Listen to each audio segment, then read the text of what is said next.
manyoko son wire ya son anamu Ki akpani ba to we otomo ni o ya do mo si afie ya o Amo manyoko son wire ya son dembe mu ya Ki akpani ba to we otomo ni o ya do mo si afie ya o Ki a se pa yanju o ki se pa yanju o ki ya ki sa pa yanju ka o ki ma si pa yanju o so si olele ya si olele o ya si olele lele o ya si olele yo si olele amo manyoko so wi de ya son dan mu Ki akpani ba to we otomo ni o abiyan mi do mo si afie ya o Ki o se pa yan jiju o mama Ki o se pa yan jiju o re son ke wo ki o ya ki o se pa yan ju o Ki o ye ri money mo re to le se ma bembe son bi e Ki o ye ri money o e abato ni Passion même bobo Qui a we money Mon retole c'est ma même pio abignon be Wo ki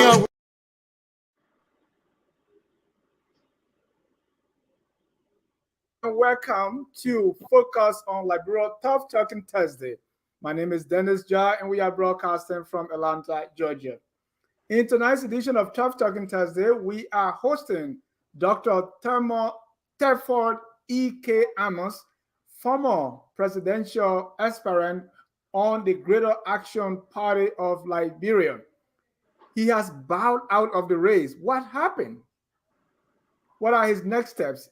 And how do we situate his exit in the broader political context as we go towards elections 2023? Let me welcome Dr. Ammons, who is the standard bearer, or who was the standard bearer of the Greater Action Party. Doc, welcome to Talking Thursday. Thank you very much, Dennis. I'm still the standard bearer of the Greater Action Party of Liberia. Before I go on by saying thank you for having me, I would like to read just a few words as my intro. Yeah, give me a minute. Let me introduce also panelists here. Honorable William Gadier Greaves Jr. He's the former Consul General, Republic of Liberia, New York City. Honorable Greaves, welcome to the show. Thanks for having me again, Dennis. Always look forward to Tough Talking Thursday, and I hope we can have a very stimulating one discussion today. Happy to be in the studios on the panel with Dr. Ammons to share his experience and what he went through as he tried contesting the presidential race in Liberia. Once again, happy to be here. Thank you. We also want to welcome all our viewers from across the globe. This is Focus on Liberia. This is Tough Talking Thursday. Every Thursday, we come here and talk tough. This time, we have invited Dr. Ammons, the standard bearer of the Greater Action Party, who has bowed out. You know, if you look at the list, I look at the list here of those that were, when the list first came out, I checked. Because if he were there, his name would be at the top because it's A. So the first name is Appleton. So he will be before Appleton, will be Ammons before Appleton. But we didn't find his name. To our dismay, he bowed out even before the list came up. So we are here to talk about his run for the presidency, why he couldn't make it to the finish line. What is he considering now? And what does that say about those of us who live here? We go back home, we run, and sometimes people tell who are the front runners even before election here. So I want to hear his experience. So Dr. Ammons, once again, welcome, and we are glad to have you. Thank you so much, Dennis, Mr. Jar. I appreciate it. And I also am very appreciative that I have the Honorable Greaves here with us. But to tell you what transpired, I would like to have a little intro so that I won't get off the subject. So I want to say, my fellow Liberians and friends, I am Dr. E.K. Ammons, standard bearer of Great Action Party of Liberia. It is with sincere sadness that I must report stepping aside away from the presidential race in Liberia. Now we are in negotiations where our support will be placed behind one of the significant persons in the race. As patriotic as I am to have undertaken this, it pains me because of those who trusted me and spent thousands of dollars to see me get elected. Please don't give up. The work started in Liberia that was strategized to put Liberia economically into the forefront, and that can still be accomplished. What it will take primarily is a sense of patriotism where you were born. Those in the diaspora continue to also be faithful and honest in your host country doing what is good. Therefore, we must not give up on what must become the goodness of all of mankind, loving your neighbor as yourself. This God will bless. Today, we see an African continent on the march, restless for better conditions and inclusion. Parties, even political parties in nature, will come and go, but each nation has a responsibility to prosper its people. We even see a Liberia tired of disparity, corruption, and mismanagement, and backstabbing to survive. Sometimes these are things people do to get ahead, but if leadership does the same all over Africa, this will continue to happen and make for a poor and underdeveloped continent. Let us work together to make not only Liberia, but Africa better. To do this, Africa must arise. Thank you, Dr. Ammons, for that statement. Let me also say that Dr. Ammons started the Greater Action Party of Liberia. He was once here on Focus on Liberia when he started this journey, so we are glad to have him back. As you can see, here is Dr. Ammons in Liberia when he was certificated to run, and now he's pounding some fufu over there. So, Dr. Ammons, to us, we know that you went to Liberia to run. What happened? Well, first of all, let me put things in perspective here. To run a race in Liberia is an honorable thing, especially to run as president. And any position that you run for is an honorable thing to be able to do.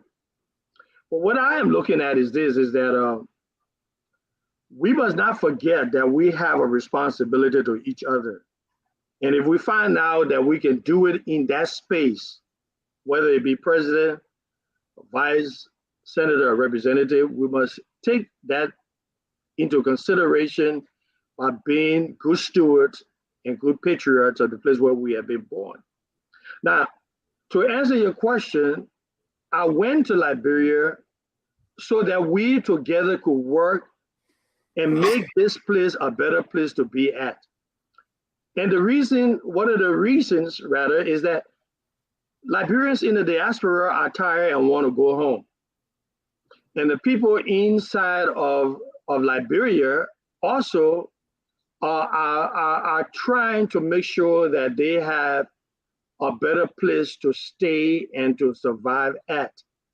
So when we went there to try to do what was needed to be done, I would never say that we failed at it. I would say that the road in order to travel may not have been as easily accomplished as we had envisioned. That doesn't mean that when you start a journey that you will not meet up with obstacles. Well, ours was already done because we proceeded to a place where we got an institution built up, and we got an institution registered with the Republic of Liberia where we fell short at, and I in particular, is that when we went to register, we had to do it together, vice president and president. And when we find out at the last minute that my vice presidential pick has some shortcomings, and rather than go into all of that, I will reserve that for another occasion. So I don't understand. Let me. So what was happening here in this picture? That picture, we were getting certificated as a party. So we went to NEC and got certificated. So the party is registered in Liberia, where the Action Party is. Is that your VP standing with you there? No, that's the party chairman standing there with me. So now the second step was to register to be on the ballot. Which I did. I have all of the requirements met to be on the ballot. And on that last day when we went in to what they call for clearance, the vice presidential pick told me that he had not met all of his requirements for the clearance, and what could I do? But what was the window? You had like just 1 hour to do this, or you had like a week, 2 weeks? So we had a day. We had 1 day to get someone else involved, but that the window was just too short to make that switch. So we decided I rather made the decision rather than to go to NEC and begin to say to them, well, I really didn't have any standing, to tell you the truth. But to go to argue a silly point to say, let me go through as president, but I will get my vice presidential candidate later on, which I think also is another matter of a debate, because I feel personally that you don't have to pick your vice president, on par when you go in for this clearance. I think the first round of the whole thing ought to be those that want to run for president. And let me tell you why. Is because what if there's someone else that has some strength that can pair up with you? Then at that particular time, you can't be looking at those people who were already registered to be a presidential candidate, as does happen in the United States. But that isn't the case in Liberia. And therefore, if I did not enter in with my VP pick, I could not enter in at all. Right. So help me understand this, since I've not run for president. So maybe Honorable Graves too can help. So the process here is you form your party, you register, and you have a chance to pick your running mate, and you both go in to get on the ballot. So you're making sure everything is right, all your T's are crossed and I's are dotted before going in. Are you saying you didn't do that and you found this out on the day of registration or getting on the ballot? Let me tell you something. So what it does show or appear to look as if that there was negligence on my part, in particular, that we did not ascertain the necessary information that needed to be understood. That wasn't the case, because our window of opportunity for clearance was only 2 weeks. In fact, I asked my Secretary General, what is the next step? And he said, Doc, all we need to do is sign. We need to have the papers registered, all your clearances registered, and the money paid. Just send us the $2,500 for yours, and your vice president have his, and you can lay back. I came into the States based upon that rationale. Right. And when I got back in on Monday, Tuesday, they called me and said, oh, no, you have to be appeared in front of the commissioners. And I said, but why didn't you tell me that before? And my Secretary General said, well, we did not know. But not knowing isn't an excuse. Right. That is something that should have been done. Before I go to Honorable Grace, who's your vice? Who's he? And did you really know him? Or how was he selected? Who is he? Well, let me put it this way. Rather than to put people on Front Street and give them airtime, I really don't have any interest in doing that. I had people who I felt were able, and most of the time when you're raising a party up, you're going to have all kinds of people coming to your aid and wanting to be helpful. But notwithstanding is that those people ought to be vetted also, that are going to be placed in those various positions. So sometimes, it is done because of the capability of the person, or perhaps how well you have known the person, or how much vetting you can do about the person. In our setting is that we try to make do with what we have available to us, and that's from top to bottom.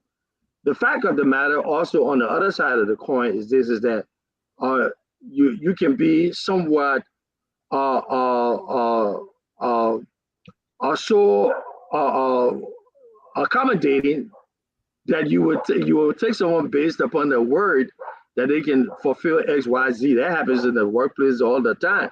You hire people and they say they can do the work, and you come to find out that only a third of the work can be accomplished. But that goes to show you that sometimes there's lots of try and error before you arrive at the point where you need to be at. And in this case, because we had a disadvantage, and let me explain what I mean by disadvantage. We were told by NEC that we needed to have a convention first, and so the other ingredient to the equation is that you have to have plenty of money to be able to do all of this. So we were asking everybody to give us money, but before the way that it happened before, you get certificated and then you have a convention. And when you do that, there's much time for you to do your vetting.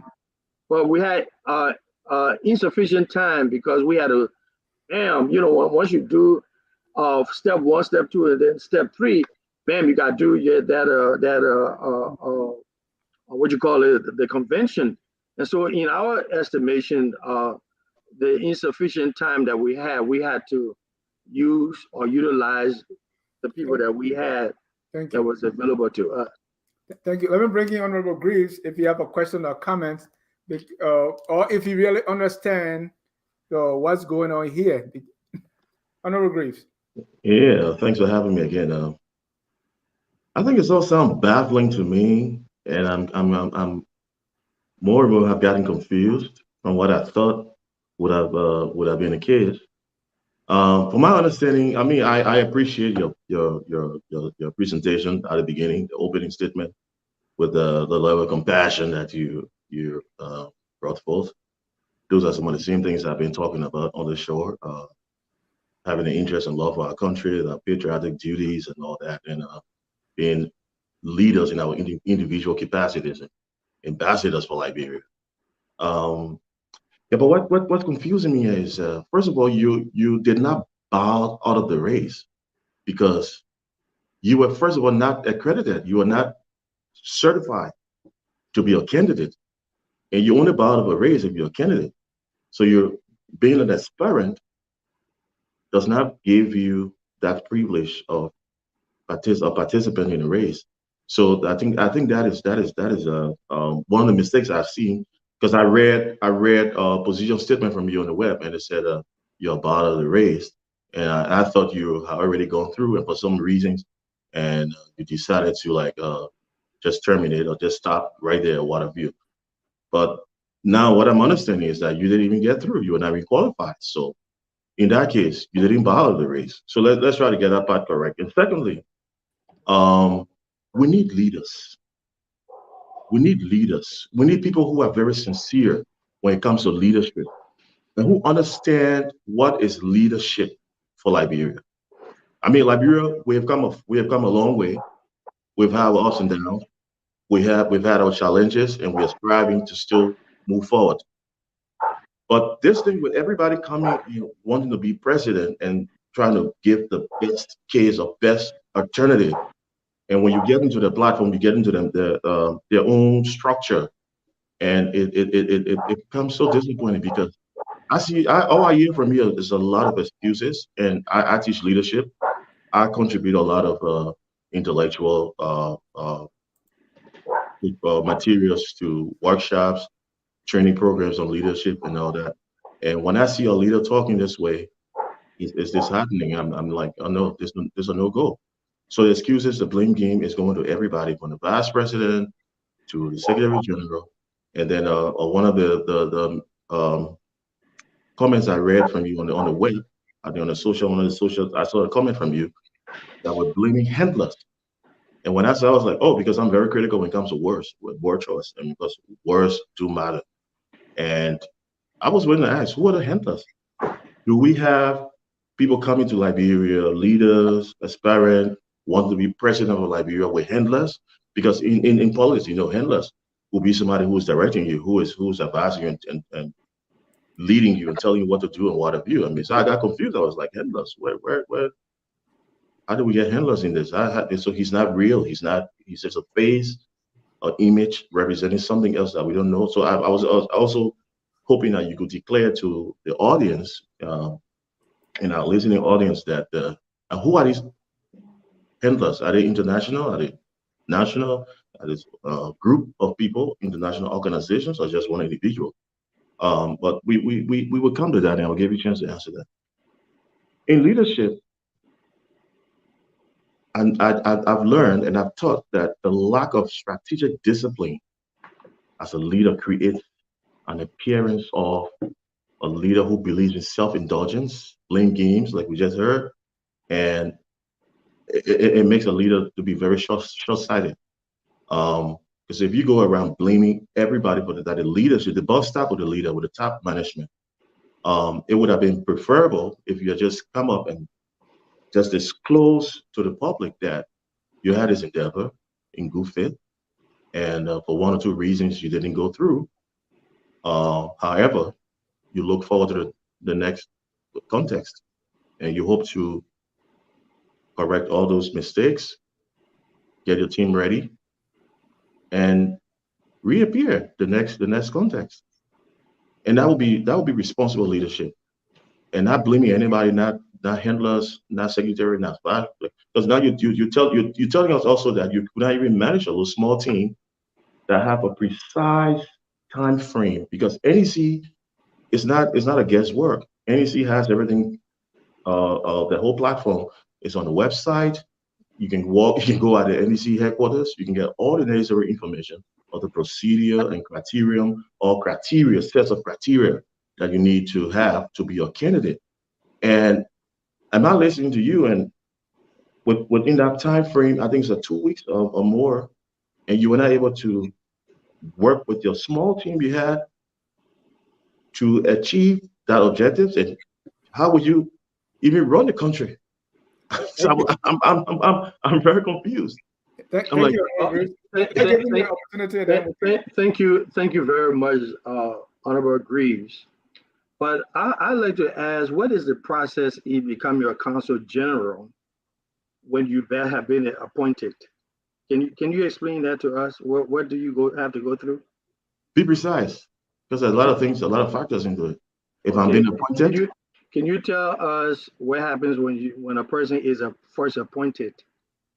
When you're appointed, if you have gotten the accreditation and have been appointed, in my case, I was appointed by the president, right, as consul general. Mm-hmm. I had to relocate. Mm-hmm.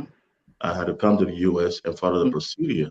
Mm-hmm. I had to get accreditation from State Department to be able to function as a consul general in the society and openly. I had to make a lot of adjustments, and all that is planning. So everything we do is planning. It's the same as going to be a president. You have to prepare, you have to plan, and you have to be precise. Right. So has there ever been a time when a person has been appointed, ever stepped back because of other types of eventuality that they were unaware of? Has that ever been the case? But so we're talking two distinctive situations right now. No, we're not. We're And let me talking- tell you why. Let me come to the point. One is All right. Let me- Is Wait a that minute now, one- because well, I was supposed to talk, but I asked you a question. Okay, Honorable, I'll answer the question. So just proceed with your thought, and then we will have the opportunity to talk at the end. Right. Because Honorable Greaves is saying to me that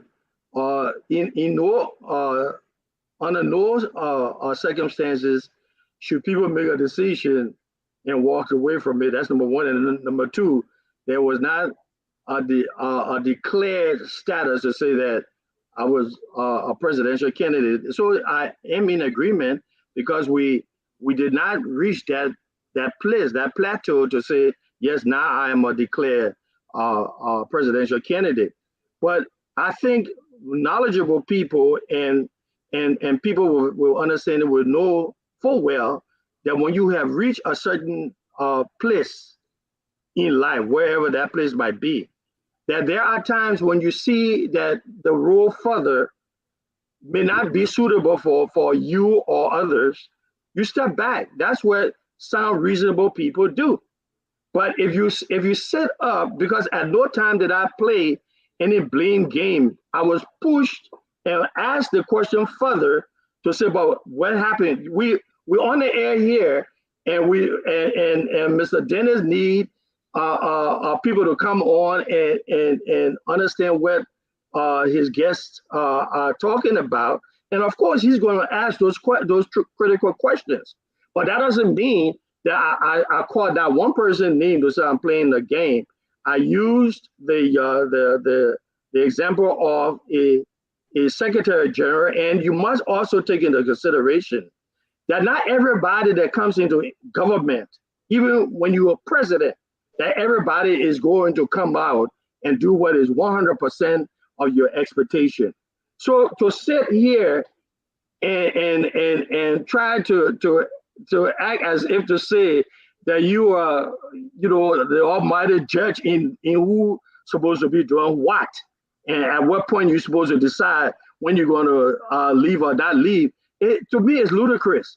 What you need to do and understand too is this, is that if a person is appointed, as in your case, there is that time frame where you go in and you can get in front of the Senate or House of Representatives, and they can say, no, we're not taking you. We're not going to move you forward. You're going to have to make a decision whether you want to go through the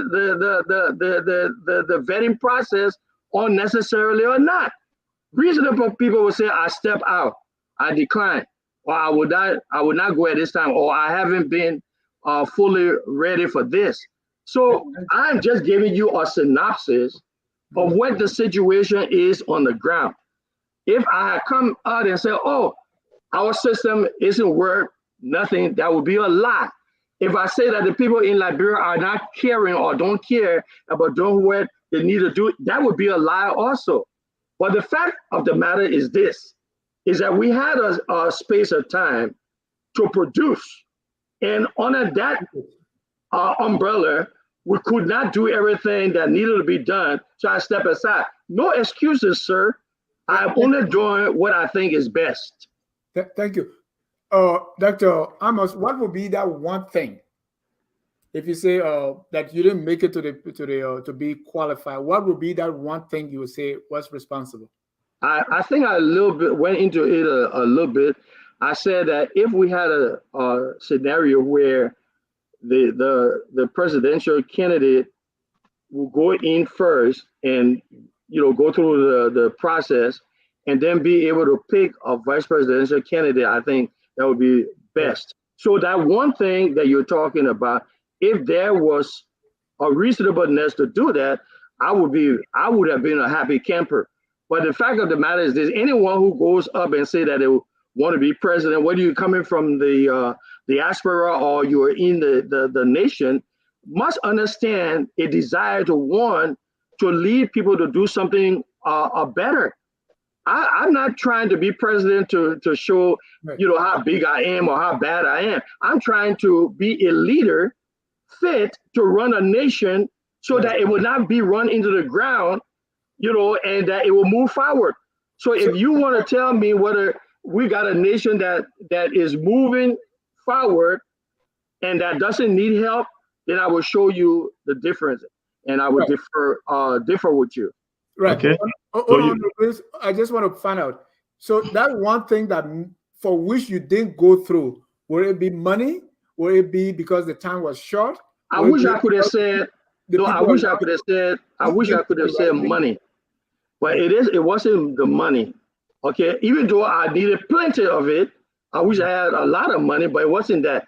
It was just that when the thing came up and the guy told me, said, I don't have all of my paperwork clear for taxes, then to go back on the last day when those were things that should have been understood, I think were futile. So I decided rather than to try, and we did contact other opportunities to see whether that we could carry the process forward with someone else, but the time was too short. That's all. Thank you. Honorable Graves, I don't want us to go back and forth. No, we're not going back and forth. It's tough talking to us Thursday. Let's have the flow. Let's. I mean, the honorable man, our aspirant, is here to share what he went through with us, and it gives us the right to ask those necessary questions to find out what was what, and also be very critical, because I'm not going to sit here and spoon feed when I know there are certain things that I know I have to be critical on. So that's all the whole exercise of leadership. You exhibit good leadership when you can handle these things wherever when you find it. It's not going to be favorable to you all the time. And while we're not discussing anything. We're not making up stories against you, sir. We are discussing your own public statements, your own public comments, and that's where I came from. So I appreciate the fact that you went home to try and champion the cause, transmit some of those resources and values and experience that you have acquired abroad to help shape our society. But then, but if you look at your public comments, the one I read one on the social media, and I felt it was blaming handlers. I felt it was getting involved unnecessarily in gossip. I'm talking about naysayers and whatever because in this position in leadership, you not worry about who say what about you. Everybody's not gonna like you. I mean, sitting right, everybody won't agree with what I say or what I do, and it's fair enough, and I like that because I want to encourage debates. The more we talk, the more we discuss these things, the better it is for us. The better we can find a way forward. So everything has been said here, and now things that I have injected. Those are things I've read, comments that you yourself have put up publicly. What I read about the handlers, I was confused about handlers because I know when you talk about handlers, and that's a control above you. And then naysayers, what they were thinking about you and all that, I think was unnecessary also. Now, Dennis and I have the right to ask you because he will ask you all the questions. It's the answers, your response to the questions that makes the difference. Now, so if he asks you what was the problem, you can explain the problem with calling names, with blaming anybody else. And I felt you were blaming in your team members. And if you want to live Liberia from the gutter, and a small team, in my mind, in leadership, you ran a little small team into the gutter. So I'm like, okay, if the small part of it cannot be handled with the leadership skills of Dr. Ammons, how can he really run our country? I would not sit here. I would not sit here for you to impugn my integrity. The discussion is not ready, but me. I would not sit here, Mr. Green. It's not about how I don't agree. It's not because I would not sit here and for you to. So it's not about me. It's not about how I impugn my integrity because you're setting this up. Let me tell you what you're trying to do. You are setting this up for me to be discredited.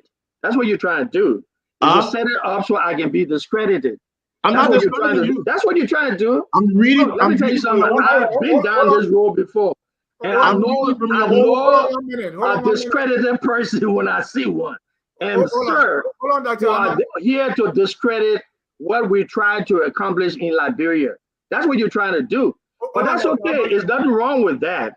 The fact of the matter is this. Yeah, go ahead. Let me read your statement. To all who are interested in knowing why my name isn't among those registered as presidential candidate, this is why.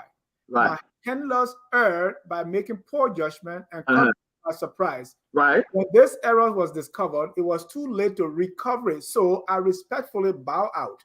If I could have singularly presented my document for next clearance, which wasn't procedural, my name would have been listed. Since at the 11th hour a glitch was revealed regarding my VP's pick, I myself, according to law and rules and regulation of National Election Commission, I, Dr. Telford E.K. Ammons, took the high road and bowed out. To all naysayers, doubters, and those wanting to castigate and make pronouncement of doom, stop. I think that's what Honorable Grigor referring to. Okay, let's put things in perspective. So, as he also said, that no matter what, that people will always say good things and bad things about you. What we try to do in that statement was to preempt the fact that when someone does say that, to let them understand that, look, this doesn't only apply to one person. It applies to anyone who is running for office, because people will always say the negatives and the positive. So that's what we try to do, is to preempt. And you know, because you're a legal person. But the fact of the matter is this, is that the blame game that you're talking about wasn't placed in such a way to make sure that anyone in particular, because all my handlers could have included myself. I'm handling myself too, you see? And so therefore, I had to make a decision. The buck stops with me.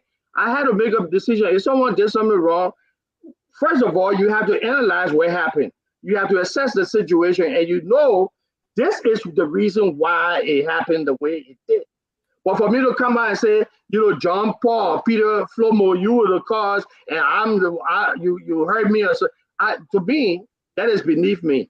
And I'm not going to sit here for anyone to impugn my integrity by saying that I was blaming anyone. That you read was to preempt the fact that if someone were to go ahead and say those type of negative things, that would have already been on the high road. That's what that was about.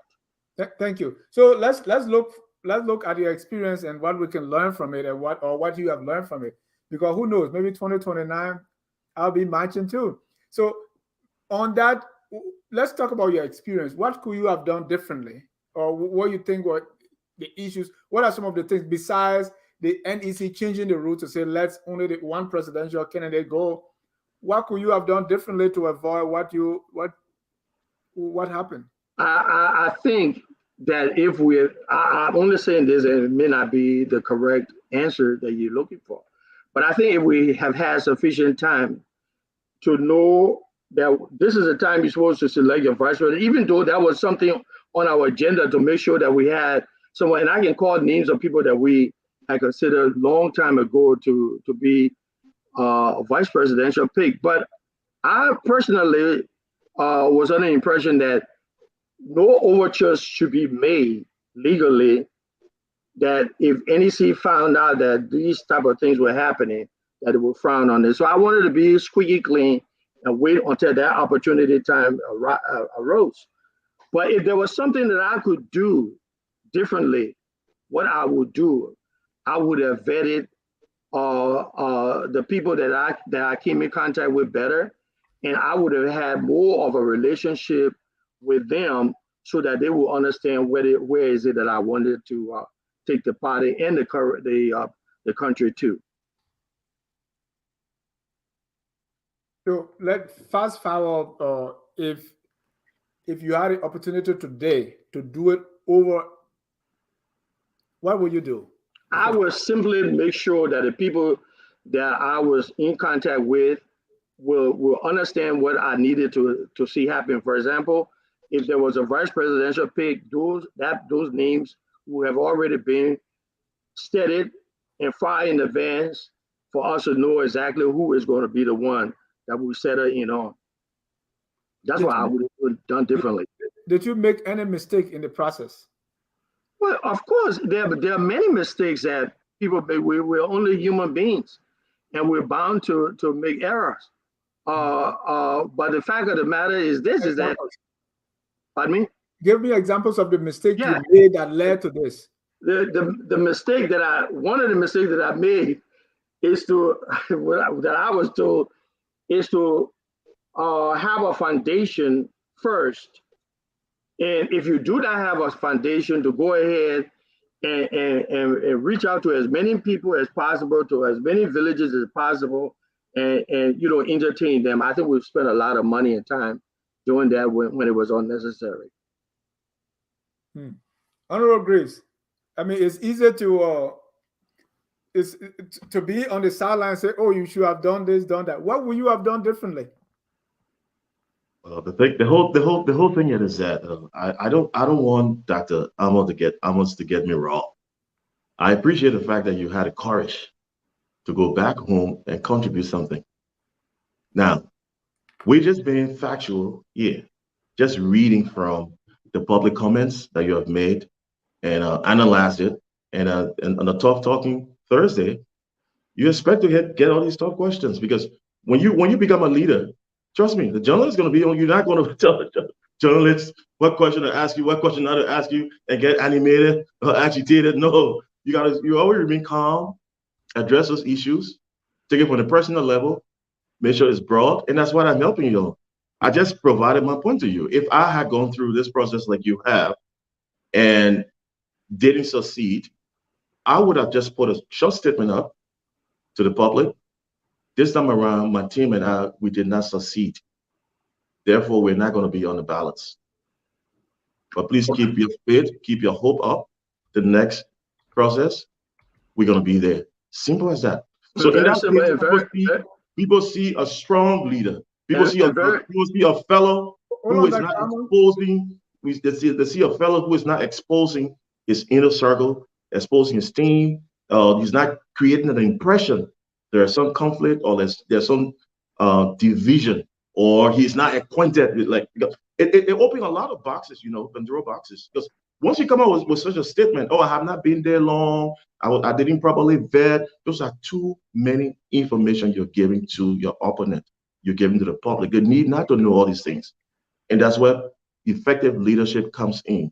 You want to keep your whether you want to use the team next, you're going to change that team, you just want to keep that prestige.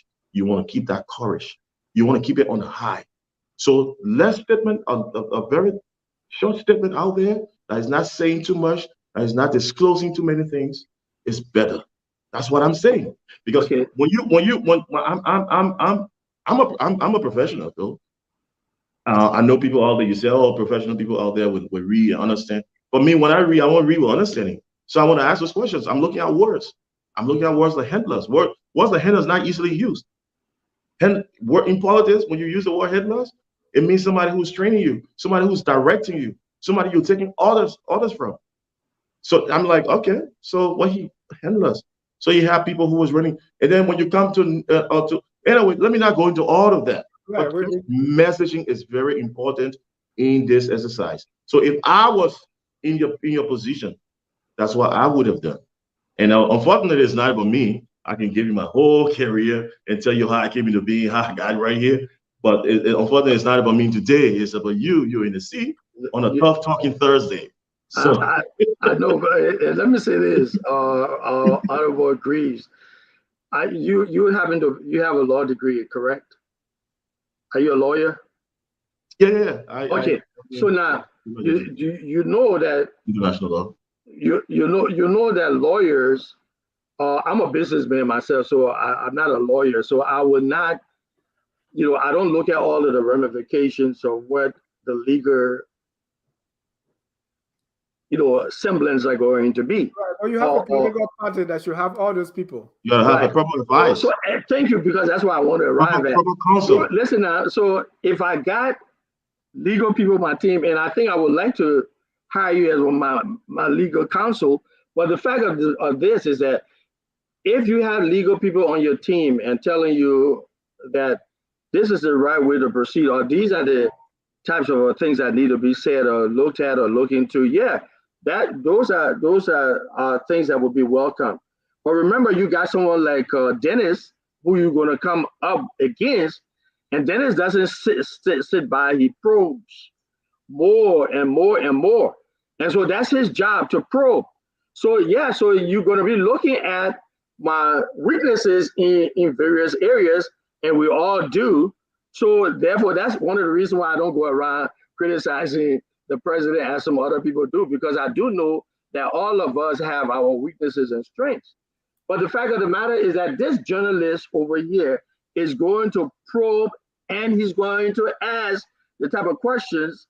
And if you're not accustomed to answering those questions, of course, things can be exposed. You just expose my way in which I handle my situation with the people that I have trust in. But yet and still, I would not diverge the fact that who is it that were the people who did X, Y, and Z. I take the responsibility that what happened. So the next time around, I know what to do the next time around. Which Dennis hasn't asked that question yet. He just asked, what would you have done differently?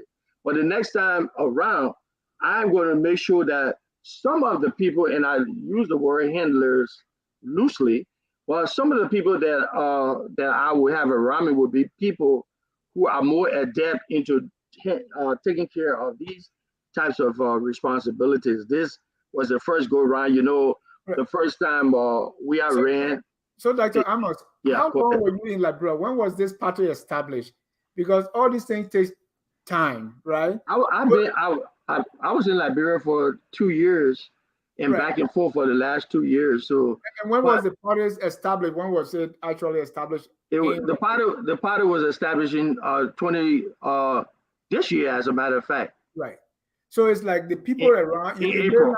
You may not. I don't know what the structure is, but you may not have known all of them the way you would like to, right? Well, and that's called a leading question. But the fact of the matter is this: is that again, as I said, if I had had more time to what time you're talking about? Your life? I'm talking about because sometimes you want 2 years, 1 month, 2 weeks. Well, again, you can't put a time frame on getting to know a person. Some people you get to know a person over a year or 3 years or so on and so forth. Some people you know them in a short period of time. But my point is this: is that giving too much information. Go ahead. You said what? When people come up and present themselves as X, Y, and Z, it takes time to be able to learn about those people and to know what is it that they can do. So certainly that's why a president relies on other people to make those type of decisions. I'm sure that president don't go around and say, you be Secretary of State. No, people come in and they are vetted and they're given a synopsis of this person, their background, the CVs, and what have you. One of the things is that I wanted to look at people's CVs, but one of the things that was almost like a hindrance was that, no, we don't need to look at people's CVs. Okay?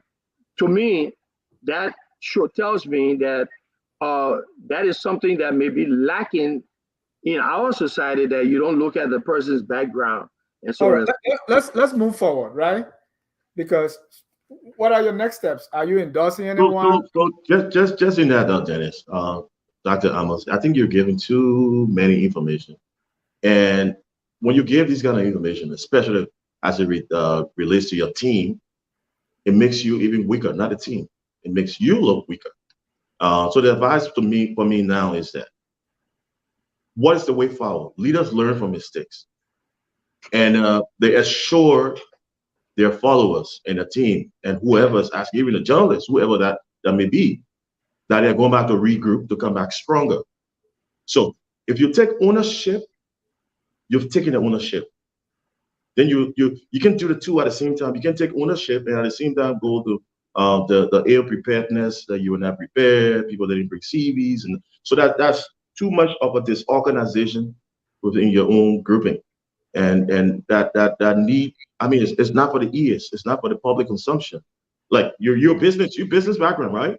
Yes. And you would know that as in project management or change management, the manager is required to develop and present a tight business case, right, to his team.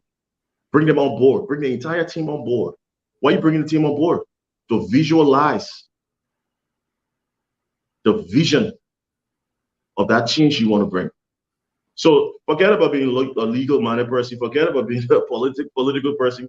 Even as a business person, you know you have to have a tight business case. That business case, you have a vision, and that vision should be able to disseminate it among your team members with clear visual capacity to help you. And you have a tight team. You're checking from the back end, the front end, to make sure that deadlines and all those things are crossed, the T's are crossed, the I's are dotted. So if you go about, yes, I'm moving forward, we made a mistake, I didn't know this, and you always have to be prepared before you get involved in any venture. You have to know what you're working on if you want to take a special or significant path. May I say respectfully that it sounds as though you will be talking to people that are that were born in America or work in America and not in a society such as ours. In our society, because you haven't had the opportunity to run such a venture like the one that I just undertook, I can see why you're talking the way you're talking, because it sounds so sweet and pristine, and this is how you're supposed to do it in the management school. And you know, in management school, some people that will be on the team are not on the team. You have to convince them. Not everybody's going to be on the team with you. Okay, so we're talking about being in Liberia, a place in which people are still developing in more ways than one. And so when you come across these type of nuances, and if you don't know how to handle them, it will cause problems. So what you're telling me from what you're saying is it sounds like very pristine, orderly fashion type of thing. This how you're supposed to do it. But get on the ground over there yourself. And then you find out what the difference is. Then you come back to me and talk. But now let me say this last thing too. Yeah, we got a lot to cover. We just okay. I will leave it. No, this is very special. I want you to take that back. I want you to take that back. Our people are very resilient. They are very educated, and they are proud people. That's an insult. Who people are you talking about? Liberians. Okay, so what is the literacy rate of Liberia? It doesn't matter. It doesn't matter. It does matter. It does matter. Because I begin my career in Liberia. But you didn't finish your career in Liberia. Right? What? I did not finish your career representing Liberia. I finished my career representing Liberia. Okay, I know. Did you finish your career in Liberia? I'm not retired yet. So. We gotta move forward. But what I'm saying is that we should be careful. Look, Dennis is very important. You see, once again, you're trying to set me up so that I can look, so you can impugn my integrity. And that's not, I would not have it either. We gotta move forward. You have an opportunity on our briefs to talk about that again. But I want to move forward with Honorable Dr. Ammons as what are his next steps? Yeah, so the next step is that we need to set up some type of strategy in order to see which of the party that has or come close to our philosophy so that we can move forward. And maybe Honorable Greaves will want to tell me what are some of the things I need to do in so doing. I didn't come here to get schooled by Mr. Greaves. If we can have a very good conversation, but the conversation ought to be what he feels that need to happen, but don't tell me what I already know that is true on the ground. Now, moving forward, this is what has to happen, is that we need to make sure that the people that we align ourselves with are people who share our desire to move Liberia forward, that the party in which we align ourselves with want to do something to bring that nation around. As I pointed out one time, that we were still in the place where when I was a little boy, people were still living in mud houses, and they still are today. What can we do to change the trajectory so that it would be better? You see, I don't want to be sitting down here and arguing on what could have and could have been, but it should have. I want to argue on the fact that this is what can be proposed. I have a whole booklet of things that we can do in Liberia economically to make it better. But if I am not aligned with a party that is going to look at those things, they will take it for granted. So I have to make sure that going forward, we will be able to have someone who wants to do better in Liberia and for the Liberian people. Have you identified that individual or political party that you align with?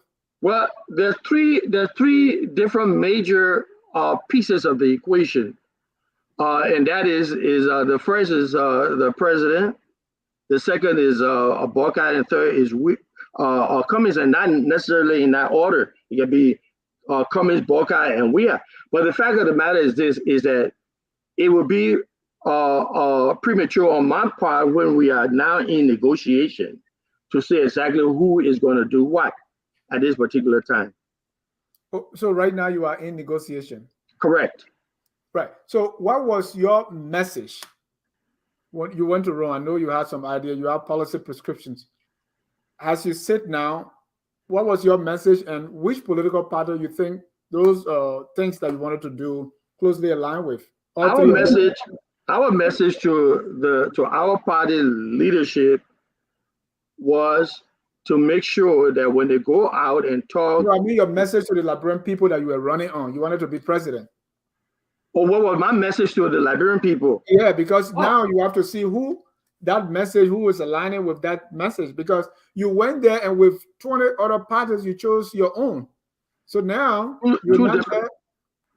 two different things, because if the message to the Liberian people that I have for them was to make sure that if our party was the one to be selected or elected, that we will electrify the whole of Liberia, including those in homes and huts.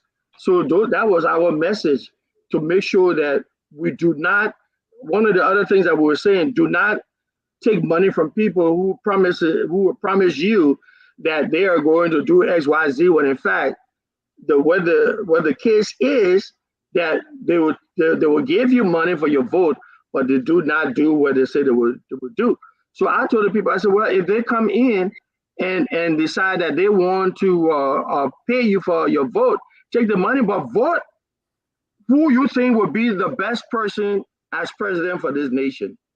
So that was my message to them, and my message still is to people: don't pay for your vote, but get the person that you think is going to do what is right for the nation. So what distinguished you from the rest of the candidates? Was it the electrification? I think the electrification did have a lot of traction, because I heard one gentleman from another party say, a lot of people in his party were saying, that gentleman who always talking about electricity, I like that. So but it isn't so much of me, but what it is that it is the desire of the Liberian people, that they are tired of living in darkness and they want to come into light. And so if Liberia was electrified, I think we'll get a lot of responses from Liberian people and a lot of job creations from that. Thank you. Before I bring in Dr. Greaves, Honorable Greaves, let me also say that some of your party leaders, they joined CDC already. And you see them there with the CDC chairman, Momba Molo. Who my party leaders? Yeah. Some of your there's a picture from your party leaders. Those are people that were supposed to have gone in and in negotiation with the different parties. So is that the party position to join the CDC, or they are on their own? Well, you asked a question whether they were members of that party or they had gone to join the party. As far as I'm concerned, those were the people that we sent to negotiate. So yes. Negotiation still going. Yeah. Honorable Greaves, I threw a lot of Dr. Ammons so that gave you the opportunity to respond or make comments or ask questions. Yeah, the thing is that I think we're misrepresenting the whole uh, point of this discussion. And first and foremost, I'm a proud Liberian, and no matter where I find myself, no matter what the opportunity I have abroad or home or what have you, I will always pay homage to Liberia and Liberian citizens. I think they are proud and resilient people. I think they are courageous people, and I think any honor in that regards is befitting them. So I just want to clarify that I will not sit and allow any insult or any denigration to them to be denigrated. And that's what I was trying to put through. As a leader, there are a lot of things that come, a lot of responsibilities that come. I'm not, and also I didn't come to tutor you or teach you. Most of the questions I ask you, I never met you before. This is my first time meeting you. I heard about you, and I managed to find some of the comments, public comments you have made under your own signature, and those were those were the things that informed me in the discussion today and the questions I've asked you, being critical as well, because if I have a leader that's going to be president for Liberia, I have to be critical. I'm not going to sit and spoon feed or pretend to know you or to be. No, I got to be. I will have to be very critical and ask those questions and find out who you are. What to see your temperament, your deportment, and all that. I want to know. So what I said was, and what I think of a leader is what I will stick with, because I just told you I do leadership courses. I teach leadership courses. I create writing instruments for workshop and training programs on leadership. So when a leader sits before me, there are certain things I'm looking for. And our people are better off than to be cast on the bucket like how I we don't do. think we should be having a school classroom here. We were looking. Dr. Green. I was just. I don't think we need to be having a school class. We came here to find out. Well, if you're trying to solicit people to come to your class, then say it. Well, and then you're going to have to pay Dennis money for doing that because you're advertising now. And secondly, the other thing is that when you talk about someone denigrating Liberian people, I beg the difference, because you know what? You don't know what denigration is. Nobody, you will not sit here and say to anyone they're trying to denigrate Liberian people, because what you are doing right now is denigrating in itself. To try to take the high road and act as if to say that you're better than somebody else because you did not tell the Liberian people that they have a problem. You want to smooth things over. You want to make it look like you are good and everything is all good. The Liberian people are not eating. The Liberian people need jobs. The Liberian people need place to stay at. And you come and sit down here and talk about how you're supposed to do in the classroom and how you're supposed to act. Now tell me also, how are you supposed to sit in the doggone classroom? You want to tell us that too? Because it's meaningless. Dr. Ammons, let him end his thought, you know. Dr. Ammons,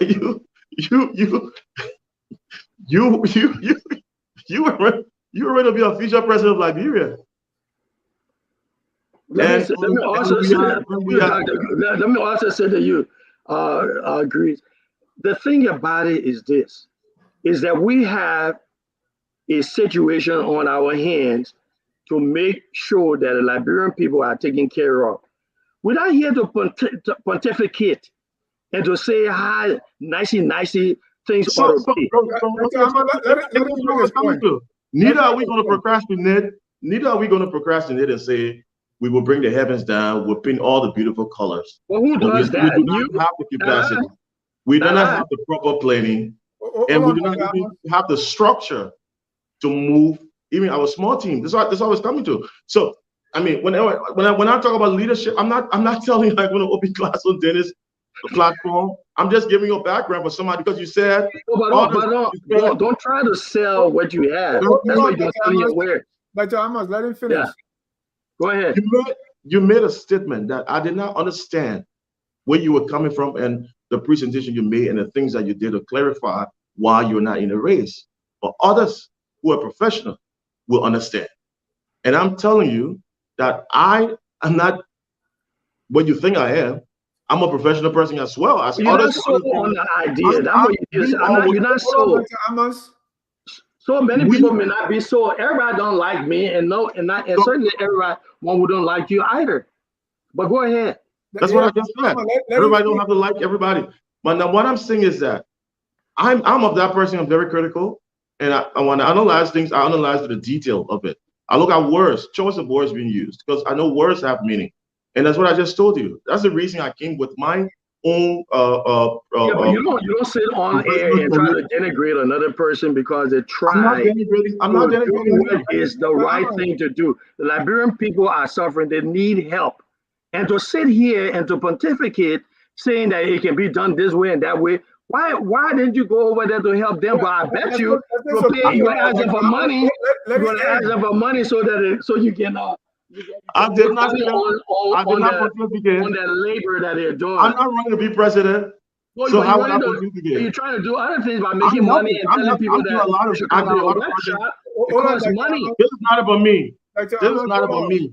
I got a lot of projects in Liberia. We shouldn't go there. We go to another discussion. Don't let me. I wouldn't take this time to enumerate on anything that Mika. It's your program. I don't think yours might be more than mine. However, you do not know me. Neither do you. I conclude and make hasty generalizations. And that's what you've been doing. You don't know about me. That's what you've been doing. So I'm not pontificating. Neither am I procrastinating as you are. You're talking about problems in Liberia, and you're talking about bringing help and helping to solve those problems. And to do those things. You asked me what problem and what help I was going to bring. You didn't ask me that. In Liberia, we have a saying, a common saying. If a man say, "Come stay with me," first thing, go visit him when he's not expecting you. See the way he treats his household and the dogs. It will tell you how life will be with you when you come there to stay with him. So I'm looking at the preparation of your own team, your own ambition to go and be president of Liberia, to want to be president of Liberia, to want to run to be presidential candidate. The first thing I said, well, you bow out of the race. You didn't bow out of the race because you were not qualified to be in the race. That's factual. Secondly, I wasn't qualified to be in the race. The preparation of the team, I wasn't cleared to run as president. So there's a difference. The preparation of the team and the lack of thereof, what brought me into leadership. So I'm not just I'm not just talking all of the skies. I'm talking everything is connected to you. So I'm talking about your preparedness. How were you prepared? You went to Liberia. You identify all of these problems. I also give you courage. I said, well, you took courage, and I applauded that you went home to help fix something. But we all cannot just look at the problems in Liberia and say we want to go fix these problems or help when we ourselves are not prepared. So you got to have the platform to do those things. That's what I'm saying. That's what I'm calling on. That's what I'm exposing right now. So if you have a platform, then you can help. If you don't have a platform, you can't help. In as much as you're so can I come in now because you cannot denigrate our people because the team failed and the lack of leadership ability. Mr. Greaves, you're talking too much. Mr. Greaves, you're hogging the show. Okay, you talk about. Hold on, Dr. Ammons, because go ahead.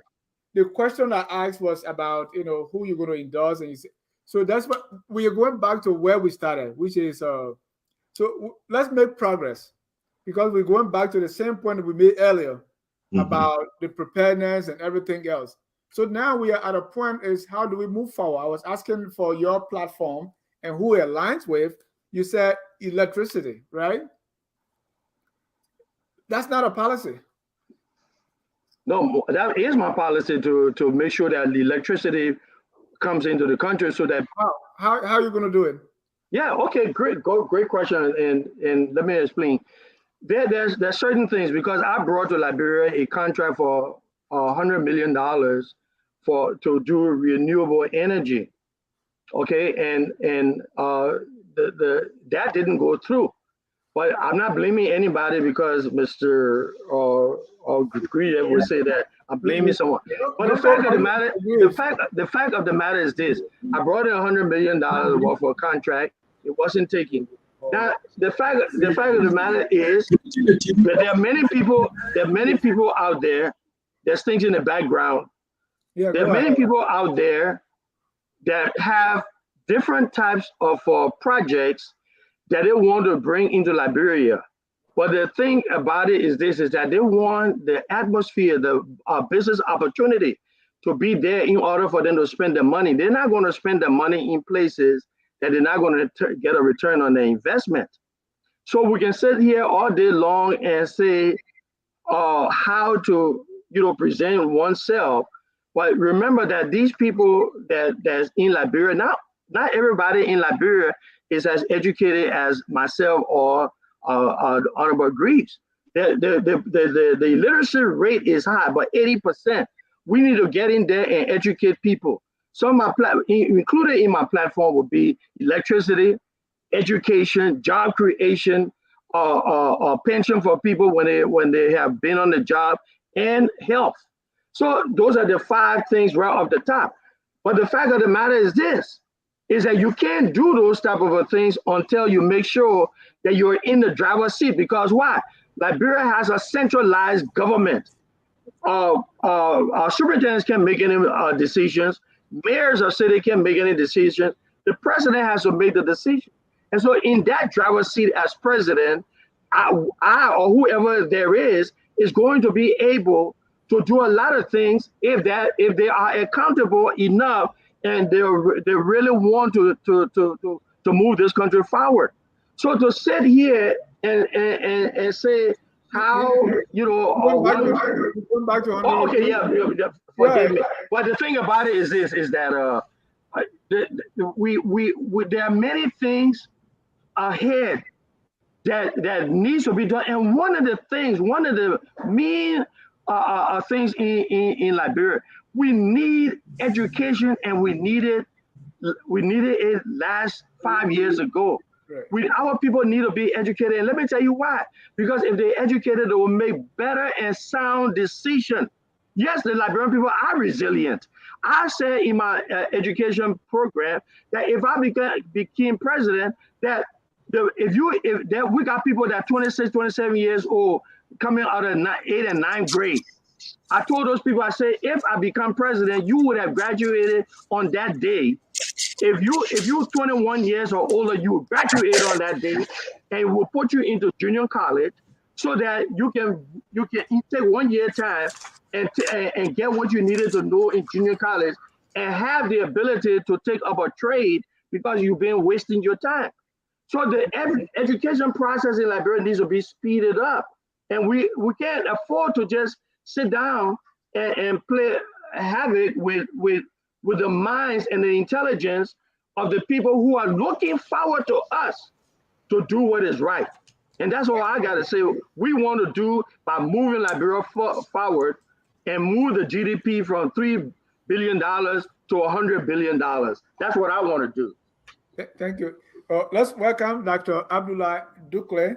He was caught in traffic. As DC traffic is no joke. Dr. Duke, I don't know if you were listening to the program, but we have Dr. Telford Ammons, who couldn't make it to the finish line because of some reasons that we spoke about earlier. I don't know how much you heard, but welcome. Your take. Dr. Dukle. You are a president. I'm just going to say hello to so you know about presidency. Yeah, go ahead. We can hear you now. Oh, come on. I'm not muted. Am I? You hear me? Yes. It's you call me. Okay. Now I just want to say hi to Dr. Ammons, and I was looking forward to this conversation just to have an idea of what you were thinking and where you were going, and why you stopped in the middle of the road, and also your ideas about where Liberia stands now. Where is Liberia now, and where you think the opportunities are, and what are the major challenges? Either you run for president or not, those are issues that you are confronted with every day. So, those are the things that I want to hear from you. Thank you. What we have to do, we need to put together a comprehensive economic program that is strategic. You can't do the same thing in Sano as you would do in Nimba, for example, because of the population. Then you have to look at the education quotient. then you have to look at what are those things that people can do. In other words, those people that are set for their career in achieving certain goals, what are their plans? Because when you go to allocate resources for various things that need to be accomplished, you need to use your money wisely. And so with me, I had thought about if we were to go ahead and do what needs to be done, I would leverage the endowment that Liberia has, which is the minerals that we have, in order for us to get additional investment into the country, because investment dollars are what are needed to infuse what we already have into doing something that is more prosperous. Some people might look at it as selling your future opportunities to investors, but that's not necessarily true. The fact of the matter is that we're not mortgaging our future. What we are doing is to try to leverage what we already have for a better future so that our children and grandchildren will be able to live better. So now, having said what I just said, to increase revenue, you have to increase productivity. And when you increase productivity, you have to also look into take into consideration what kind of productivity can be increased in order for it to bring money to us immediately. And I believe that's what Ghana is doing. On one hand, Liberia is trying to grow its own pepper. That's something that we should have been doing anyways, because Liberians are pepper eating people. We should have been growing our own rice so we can have self-sufficiency, so that we will be able to sell some of the access to other nations and bring in additional money. But right now, because of the phase that we find ourselves in, the LD is versus the dollar is going down and down and down. And we need to put mechanism in place in order to bring the LD back to where it's supposed to be in order for us to compete. The reason for that is if you do not take care of your dollar and you have so much inflated LDs, then your propensity to purchase goods and services from abroad is going to be less. Your purchasing power is going to be less. You will be able to purchase only a few things, few commodities than you did before. Mm-hmm. So we need to be able to make sure that we do things that is going to be less inflationary, so that the LD will grow, so that we can purchase better things for our society. So what will you do to appreciate the LD? Well, I would not have said this before, but I was going to ask you something. I was going to ask, when you say minerals,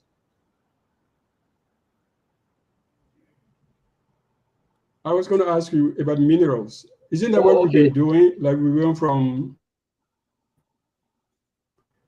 Somebody said calling Ephraim. Bumi Hills to Bumi Holes.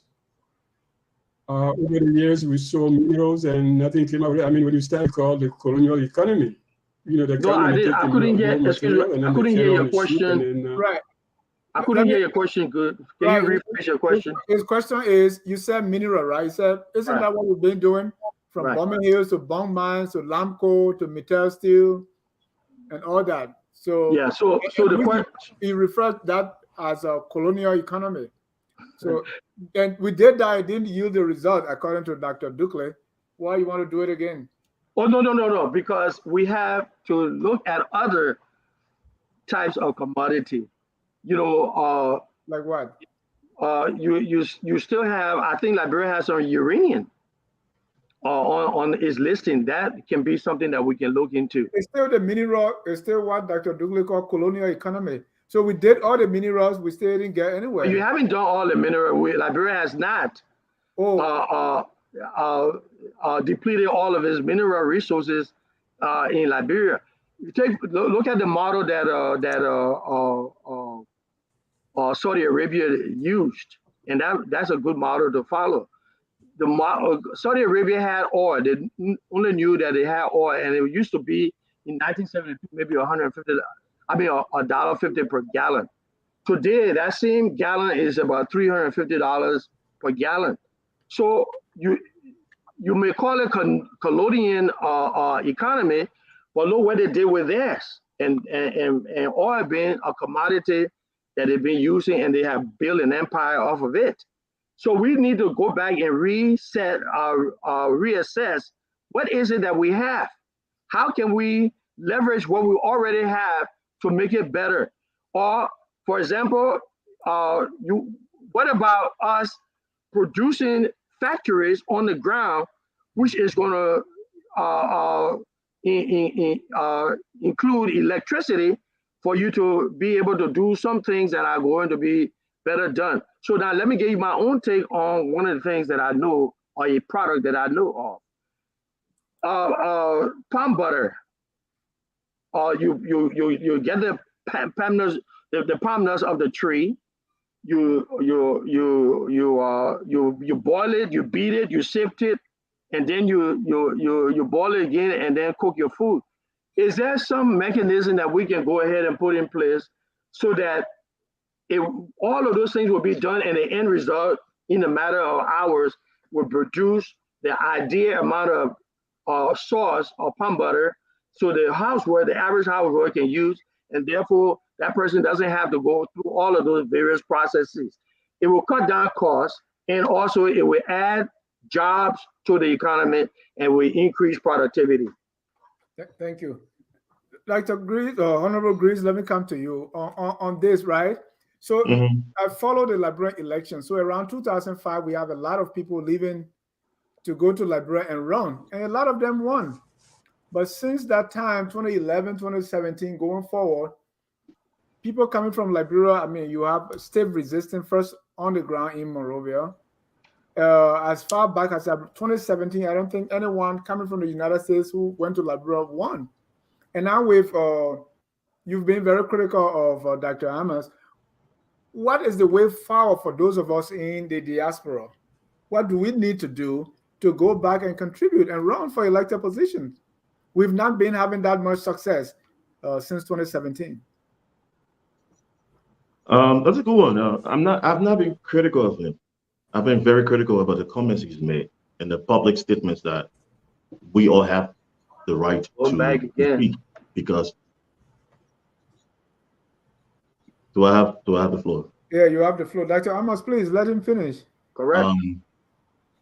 I went to public comments that he made. So let us put that in the right context and be clear about that. And then he brought it back. He brought the discussion to me, asked me personally about my situation as I came to me. However, leaving that, moving forward, there are a lot of situation back home. And if you walk in the streets of Monrovia or abroad or wherever, where anybody who's inclined and following activities back home will tell you all of these things has been listed. The hardship, people will tell you the rates, they will tell you about the import export. All of these things are things that are there. So I would advise anybody who's leaving here to go Liberia is prepared. Get yourself involved. Understand the nitty-gritty of the situation back home. Formalize a plan, have a plan, structural plan that will help the situation. Now we can tell the stories about all the things that are happening. Or if we don't have a plan, you go Liberia, like many of us, jump back in plane and come right back and fail. Because how do you advance progress? How do you advance the difference when you are now organize yourself? When you do not have the mechanism, you do not have the will forward to help solve some of these problems. You don't have any plan, any structural plan. Now we're starting in almost an hour now, and I've not heard any credible plan, any that will convince me that, okay, we can do things a little differently in this case, to help make Liberia better. So there's a problem. If you leave the United States of America, if you're leaving here, to bring it back to me, I was to contest the senatorial elections in 2017. It was abrupt. I got petitioned by a lot of my constituencies here from the Liberian communities from Staten Island, Minnesota, and other places to succeed President Weah when he just vacated the seat to go as president. And I thought about it, give it a little thought. And I said, well, I'm going to think about this, discuss with my family, my wife. And we all decided we have one word, give it a try. But before going Liberia, be prepared. Go around the various communities what in does that the mean, U.S. be prepared? Understand the issues back home, develop a platform and plan that will help, not the same old songs that have been sang that everybody's talking about. We got this, we got water shortages, everybody, we know this, we know the issues affecting Liberia already. So we do not need to dwell on that. It's how to fix the problem and how to be credible. It's only when you develop others that you are permanently succeeded. So what I did, the first thing I did was, using myself as an example, I went around the various states, meeting different Liberian groups, asking what are the problems and how I can formulate a plan to help alleviating some of these things or mitigating some. And when I found out that I was not rightfully prepared, what did I do? I made no noise. I called all the different groups and told them, well, thanks for trusting in me and having the confidence reposing me, but the short of a time frame, I'm not ready. And that was it. So you don't go there unprepared, and you cannot work a small team and expect to win big results of things that you don't have not even planned for, or you have not even can't even present to convince the public on why you want to be there and why you can make the difference. Can I say something? So that I mean that would be an example in a message to a lot of us here who wants to go home and run. Thank you, Dr. Du. I have a question for you, but go ahead. I like that. That idea of the diaspora not winning, when they go home to run for position. There's a difference. Life changes every day. Liberia is not static. It's not like staying in one place. But we in the diaspora, we have one fixed idea about the country of problems. That's why we're here. That's what we run away from. Otherwise, we'll be home. We're here because we think Liberia is a problem country. There's no job, there's no money, everybody's hungry. So we have that fixed idea, and then we take that home. It's just strange that we do not connect to the people because they have different idea. They eat.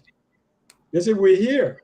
Don't see us just as problems. See us as potential, people. All of that thing. So there's a difference between that gap between us, the reality, the fixed idea of the diaspora. You sit here, you have Liberia in your mind. You see potholes. You see people in the street not doing anything. You see police, all kind of things. So. But that's not probably Liberia every day. It evolves. The ideas evolve. People evolve in their own comportments every single day. So when we go back, we tend to look at it from that nostalgic point of view, and the nostalgia is going to put you in trouble every day. That's why we don't connect with them. And since you can't connect with them, you will never get into their psyche. If you don't get into their psyche, they will not vote for you. May I come in here for a little bit? Yeah, sure. Dr. Dukley, you are absolutely correct that we need to look at other apparatus. But the fact of the matter is this: you cannot take a people that haven't yet been trained, or they do not have the wherewithal to move them forward. Like if you're moving from farming to technology, it takes time for training. And we don't have those mechanisms in place yet to do those type of things. So it makes it harder. So you have to start with what you already have. Right. Let me stop you, Dr. Ammons. Are you saying the people in Liberia, they are not to that point where you can work with them to be able to get the needed results? No, the opposite is true, that you need to work with them first in order to achieve the result that you need. Let me give you an example. Look, they are not trained enough. Is that what I'm hearing? Correct. They're not. They need to be trained. Yes. Yeah, doctor, that's a problem we have. When you say stop talking about people, you say they need to be trained. You put in the whole nation into one little box. Look, listen. Here's a book here. Let me interject, Dr. Ammons. Let me interject. Go ahead, interject. It's a group mentality. It's not good. It doesn't work. When you put people in a box, like they need to be trained. You're talking about the whole of Liberia. We No, have not engineers. Liberia. No, I was speaking in generality. I was speaking in generality. Let me finish, Dr. Ammons. Okay, go ahead. Dr. Duke, and That's what is wrong with it. That's wrong with the pattern you're taking. Your narrative is based on the incapacity of the people. And if you want to work with them, you can't see them from that level. You can't see them from, I'm looking at them, they're not trained. I have to go train them.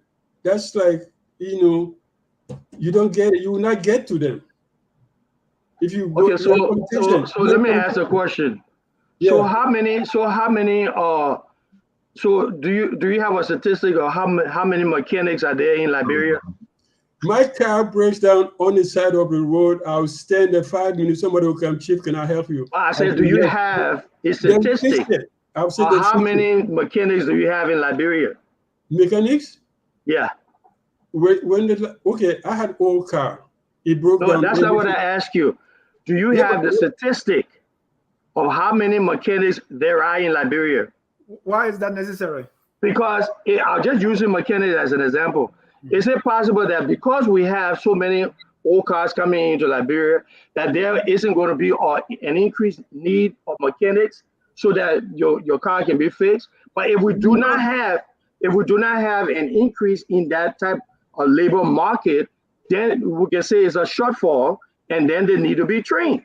So there are a lot of things in Liberia that people need training for, face it or not. But what we haven't yet done is to get statistics on the types of needs that are there or need to be available so that we can go ahead and fix them. So to sugarcoat it and say, we need not to talk, don't listen now, that we need not to talk about it in that context, I think we're doing a disservice to ourselves. But now let me show you something. This here is called GitHub Inc. This is a company that is registered in the state of Texas and in the Republic of Liberia. If you look at this here is a whole research that we did as to how to do things in Liberia. Okay, we did all of this. Okay, so now I'm not just sitting out here talking off the top of my head. I have put something together for it to work. Right. All right. So now, hold on, Dr. Duke. No, I got it. No, I have. Hold on, Dr. Duke. Let me finish. And your thought, Dr. Ammons. Yeah. So what is this? What I've done is that I'm saying, if someone wants to do something in Liberia, and they come to the people in GitHub, we want to make sure that we know all of the various places in which a need is, so that people can be benefited from it, and so people can be able to put their money in those places and say, oh, you know what? I need agriculture, for example. I know that there's a high need for agriculture, so I'll invest my money in it. That's what this is going to be doing for. Was that developed in America or Liberia? No, this is developed for Liberia, but we did it here in America. Because I remember a group went to Grand Cru, and they decided to build a hand pump, but they didn't know that the people go to the water side not only for drinking water, all kinds of things. So after they did, it was a beautiful idea, right? But after some time, they couldn't use it. But and again, you are correct, because there are some things that might be better suited for Liberia, but may not be suited for Texas, and expected to work in Duduka. Right, it's not going to happen. So therefore, you need to be on the ground to know what the needs are of the people. I have walked that place in 9 counties and went to different places in 9 counties, and I know what the needs of many of the people are. Not all, but many of them are. Did you work? When the last time you worked in Liberia? I mean, work like go to office and when I was a young boy. When was that? 1972. So since then, you have not worked in Liberia? No, I have not. Okay. Wow, do I know about the working condition in Liberia? Yes, I do. Dr. Douglas, here's my question for you. Uh-huh. So every time there's election, we have these front runners. For instance, we have had CDC versus UP since 2005. We hardly have anyone, like a rising star who will pull the surprise, right? That dark horse. We've not had it, right? So anytime there is election, we like automatically know who the front runners will be even before they open their mouth. The experience that Dr. Ammons had, because people like Dr. Ammons, when they rise up, we should have hope that yes, somebody can move from the bottom and go to the top. But it has not happened. Looking at the experience that Dr. Ammons have, does that make it hard for us to see that kind of thing, or make it easy? Well, I think the first thing I just said it, you have to have connection with the people. And that connection is a daily thing. It's not something that you do on the spur, like, fill a few, bags of things and then go home, distribute rice, money, talk to the people with your camera, and then you want to do something. No, you have to be there. They have to, it's like any place else. You have to be you have to be there. You have to be part of the struggle every single day.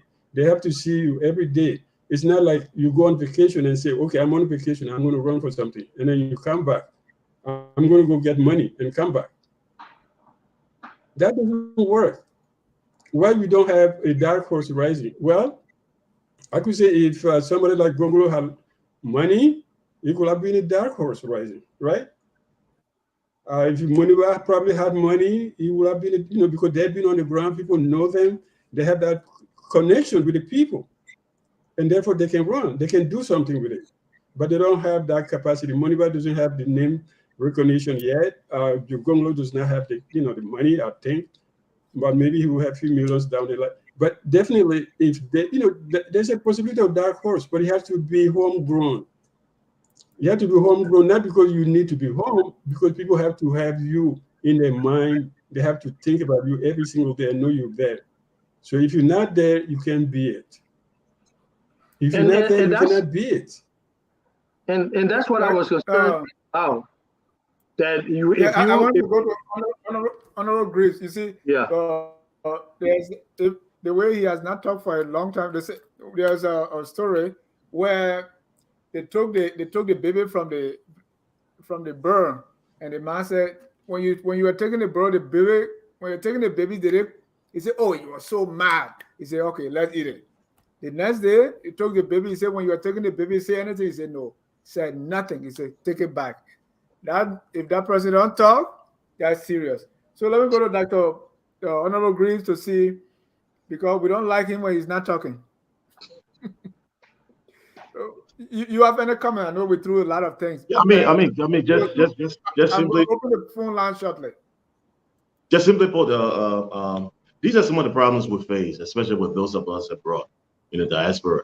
And we look at. I mean, just alluding to Dr. Dukley, we look back at home and we look with a different landscape. We see our people as ones that we can objectify. So. And we think so low about them, deficient and all of that they're not capable of doing certain things, because we just create that mindset, and that's been one of the hurdles as well. And for a leader who wants to go back home, Liberia, especially become president, you have to reconsider some of those thought process. I would think we don't want to create a divide, us versus them. Oh, I'm in America, or I'm in the diaspora, and I have a better livelihood, I have things going well for me, and they're home. Of course, yes, they're home, but they're surviving. And there are people who are resilient, like we say, we use this word. I mean, I don't like to use it loosely, but they're resilient. They're finding the daily bread. They're striving. They're making ends meet. They are doing things too. And many of us who live here, go back home with our degrees and what have you. Some of them would don't even match that. I will tell you that for sure, from experience and what have you. And leadership does not come from how many degrees you have, or how far you're going, where you live, or what have you. Leadership is leadership. And so that attitude, that's why we fall short. You got to have the right attitude. You have to be able to integrate with the people back home. You have to assimilate with them, create projects, do things with them. Look at them as you look at yourself. Don't look at it differently. The skills in leadership, leader should be one with vision and plans. That's why I say you got to have vision. You got to have plan, and with the ability to translate that vision into practicality and action. So you can have, if you just have a vision and it's not actionable, it's a hot air. It just sits right there. And how do you do that? You have to do a teamwork, have the people around you, whether in America, whether in Liberia, whoever you have, you should be able to empower that team to translate those visions and objectives into reality, to yield results. That's how you succeed. You know, so if you're working with a group of people and you don't think kind of them, it's all failure. There's a recipe of disaster and failure. So you want to empower people. You want to trust them. The common thing I always say, I say, look, you have to have the enthusiasm, the motivational and charisma, be able to connect with the people on ground, harness the amazing drive of them. All right, you cultivate relationship. You build, you galvanize relationships that are built on what? Mutual respect, trust, honesty, and reciprocity. So you want to do them, but if you objectify them, you're gonna lose them. You're not gonna succeed. If you think of them being deficient, you're not gonna succeed. If you think about low class and you're not. I've been around the world. I travel. I've done a lot of things. When I go back home to Liberia, I'm no better. I'm no different from Liberians who are back home. We're all the same. The best thing I can do is translate to them and transmit to them some of the values or knowledge I have. That's why every time I went home when I was in position, I was at the Foreign Service Institute and contributing whatever I could contribute to them, free of charge. Nobody paid me. And when I'm saying these things, these are things I've done. Plus that, I have many other projects that I can say that it's not about me today to sit and talk about all of my projects and what have I done. I've done a lot of things that I'm still doing home today. I'm not there. I just told you about Plexus and other organizations. But this is the problem we have. That division, us versus them. They are there. We are here. They are low class. They're deficient. They're not capable of doing things that we can do. No, let them learn from us. Let's integrate with them. Give you an example.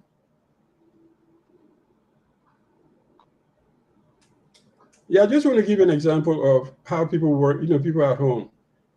He knows. He was there at the mansion. I was running the UN, post 2015 agenda, the first part of it, and I worked. Sam Jackson was on the group. Alun Sel from South Africa, from Senegal came in. The former Prime Minister of Haiti was part of the group. There was a girl from UNICEF. So that was like a think tank, big think tank, right? We said that and then we did that. We did a UN framework, post-2015 framework. And then the AU asked the President Salif, to set up to work with 10 other head of states to come up with one common African position. She said, Abdullah, I want you to continue doing it. I said, but I don't have those guys. But, she said, yeah, we can find people on the ground. You know what we did? We hire on the ground, people on the ground. And we went around Africa, came up with that position, paper, got it, was voted and accepted by the AU and transmitted to the UN. There was no single consultant from outside in there. It was all Liberians. Nobody else was in that group. You remember when we did a launching at the mansion, we did a launching at City Hall and all of that? Yeah. With a nice book color.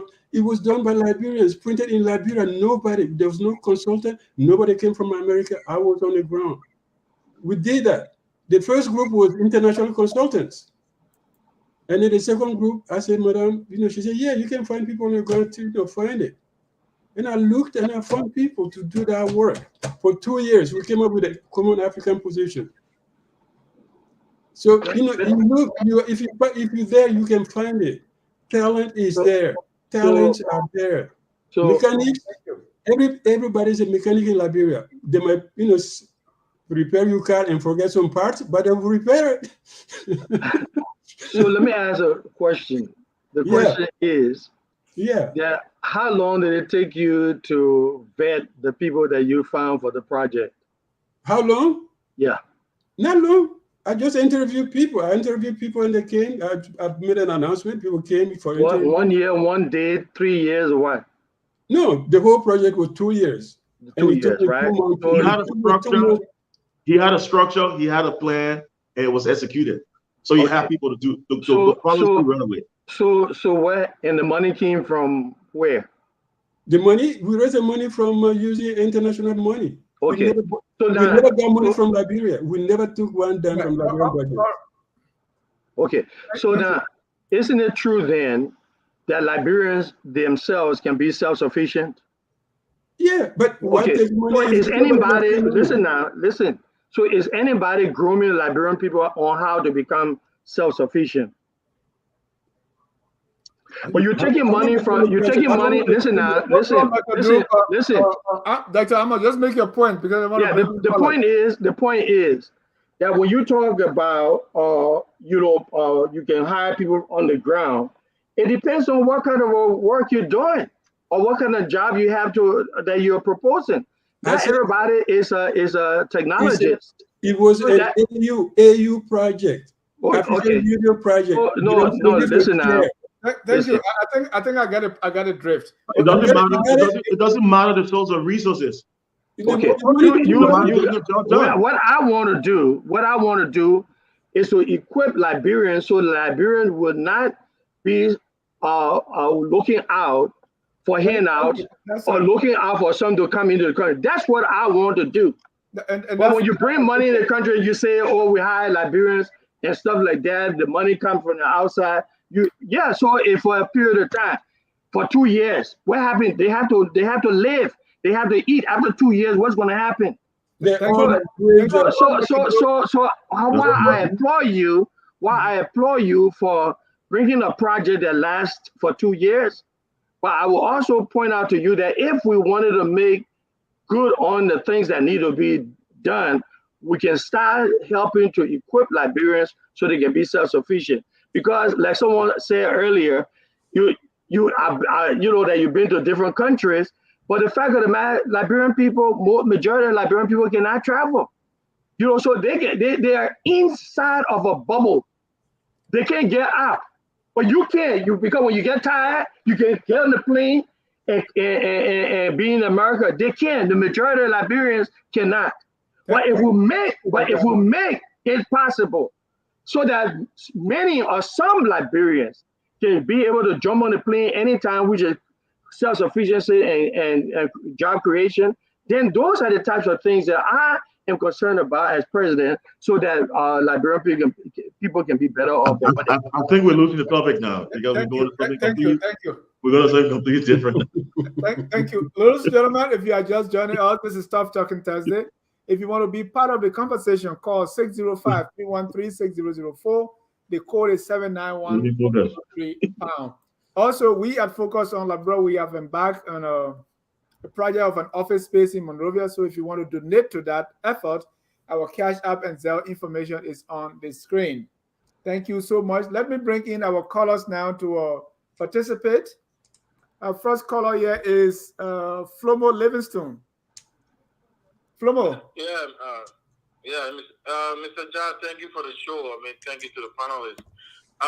It's Dr. Ammons. I appreciate him not trying to cut corner, saying like, bro, trying to take the shortcut to register. At least he saw it in front of the rules. I appreciate that. Thank you for that. But not trying to, pay a way out to register for the presidency. And again, my question to Honorable Grieve. You always ask the opposition critical question, which is good. But I wish you could do the same to the government, to the CDC government. Because each time I always follow you, your comments, like you always praising, what the government, what Georgia is doing. Like for example, you say, "Oh, Georgia is in the rain, talking to the people," but you're not telling us what Georgia has done in the 6 years. Instead of questioning him all his plans, all the promises he made during his inauguration. At least to ask that tough question, the same critical question to the sitting government, at least so we can know that you are a neutral person. But if you being one-sided, asking the opposition, the critical question, which is not bad, but you should do the same to the CDC. But again, what Dr. Ammons said, the electoral rate in Liberia is high. We have mechanic there, but are they ready to train mechanic? That's the question people should be asking.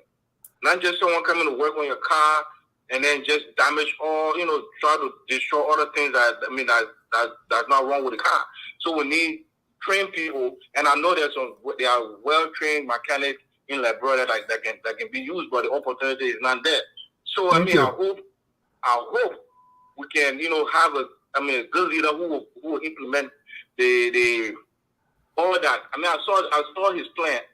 I believe, I haven't read it, but I believe, the plan you have, maybe it could be something to help, the country. My only question to him is, are you willing, if anybody win, whether it be CDC or UP or any other parties, to Dr. Ammons, are you willing to share your ideas with our government? That's my question. Thank you. Let me take the next caller, and Dr. Ammons will have the opportunity to respond. Caller 763 area code, your name and where you're calling from.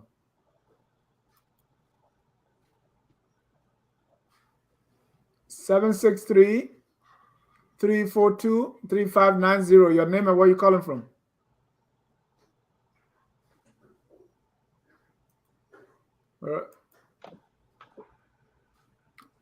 That caller is still connected, but we can hear. Dr. Ammons, respond to the caller. Yeah, well, the question is that will I be helpful? When you run for president of a nation, you better make damn sure that you are there to help the majority of the people, not just that few of the people. I would not put myself in a race and thinking that I'm just going to be inside of it to show vote or to show myself. I don't think the presidency ought to be something like that. You go into that place, you roll up your sleeve, and you go into work. And that's what I wanted to do. So definitely anybody, Joy Weir, or Buckeye, Cummins, or Gunglo, any one of them that win, I would be there. I would make myself available and say to them, sir, and take up my hat. Thank you for the raise that you won. What can I do? I'm at your service to help. That's what I would do, as any good Liberian ought to do. What do you think is Liberia's major problem? Excuse me? What do you think is Liberia's major problem at this time? And how does any of those running, you think, can be able to solve those problems? What do you think our major issues are? As far as election is concerned, the major problem Liberians is that they are waiting for the candidate to come in to give them money so that they can do what has to be done. And I seen this on the ground because most of my work that I did was to tell people, do not wait for the candidate to give you money, but do what you can.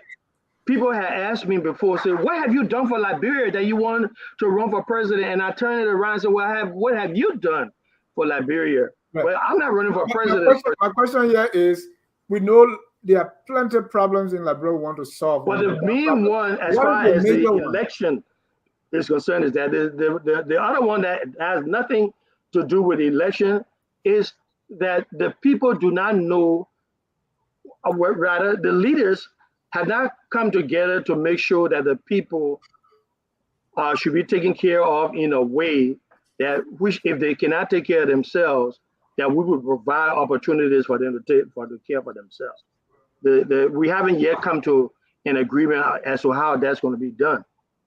Don't you think that's kind of condescending when you say they voted, they're just waiting for candidates to come give them money so they can go follow them? Well, I'm not saying that they say, I know that for a fact. Listen now, I said, not only am I saying that, I know that for a fact because I was there.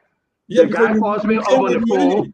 Listen now, the guy calls me on the phone and said, Dr. Emma, I want you to come pay my school fee. I said, really? He said, yes.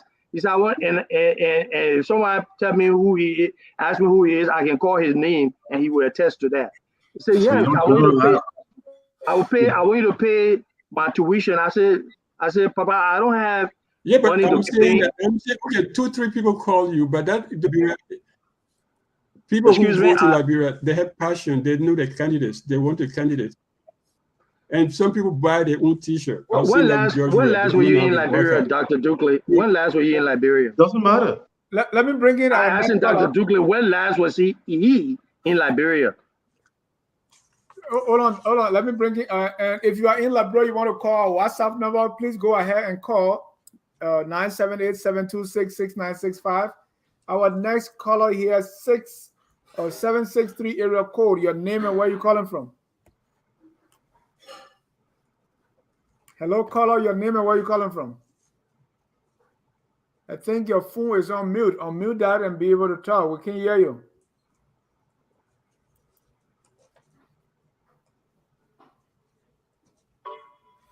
All right.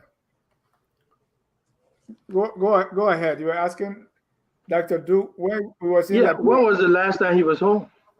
2019. Okay. I think the dynamics on the ground have changed immensely. Someone was telling me a permanent person that had been in government said to me that, Dr. Ammons, don't worry because we ran 2 times and didn't win, or once and didn't win when he won the last time.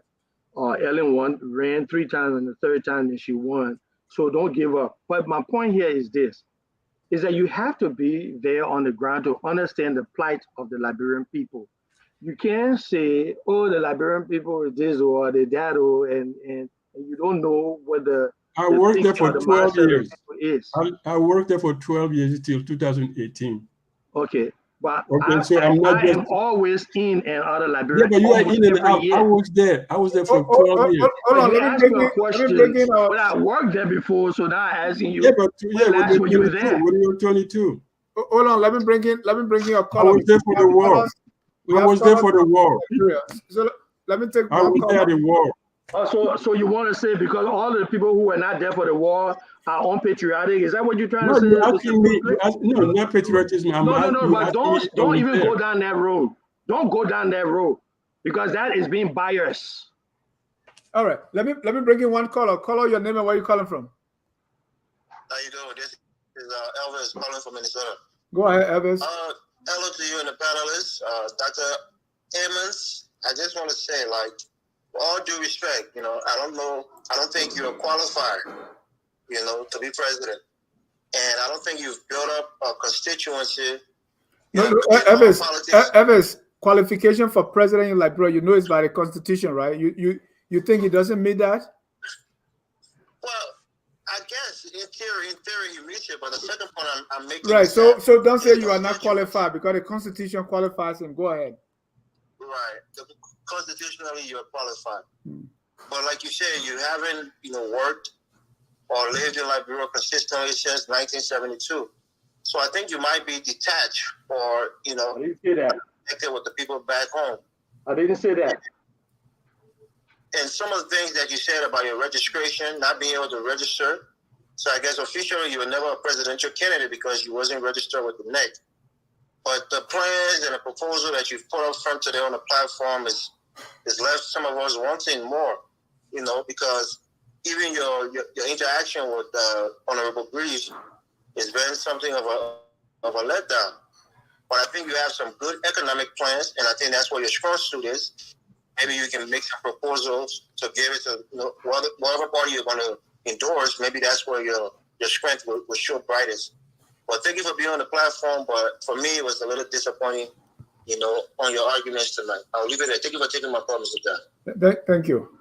Let me respond to that. The gentleman that just spoke is correct in so doing to say that the platform that I have can save Liberia and make it a better place. But let me also point out to you is that as Dennis said, the qualification for president is none of the things that you think you may have thought about, and no one has a right to tell someone what they can and cannot do, and that is found in the Liberian setting. Is that we're all projecting ourselves to be the guidance or the person who's supposed to be able to tell somebody else what they need to do or how far to go. We need to stop those things. What we should do is to encourage people to do what is right. Encourage people to do more, to further themselves, and not be so critical of everything that a person aspires to do. Okay, some people are weak and they can only do in a weak way. Can I interrupt you quickly? I have a long distance call from Liberia. Let me say this. There's a long distance call from Liberia. Okay. you can have your own opinion, but not your own facts. Go ahead. Thank you. Call out your name and where you calling from.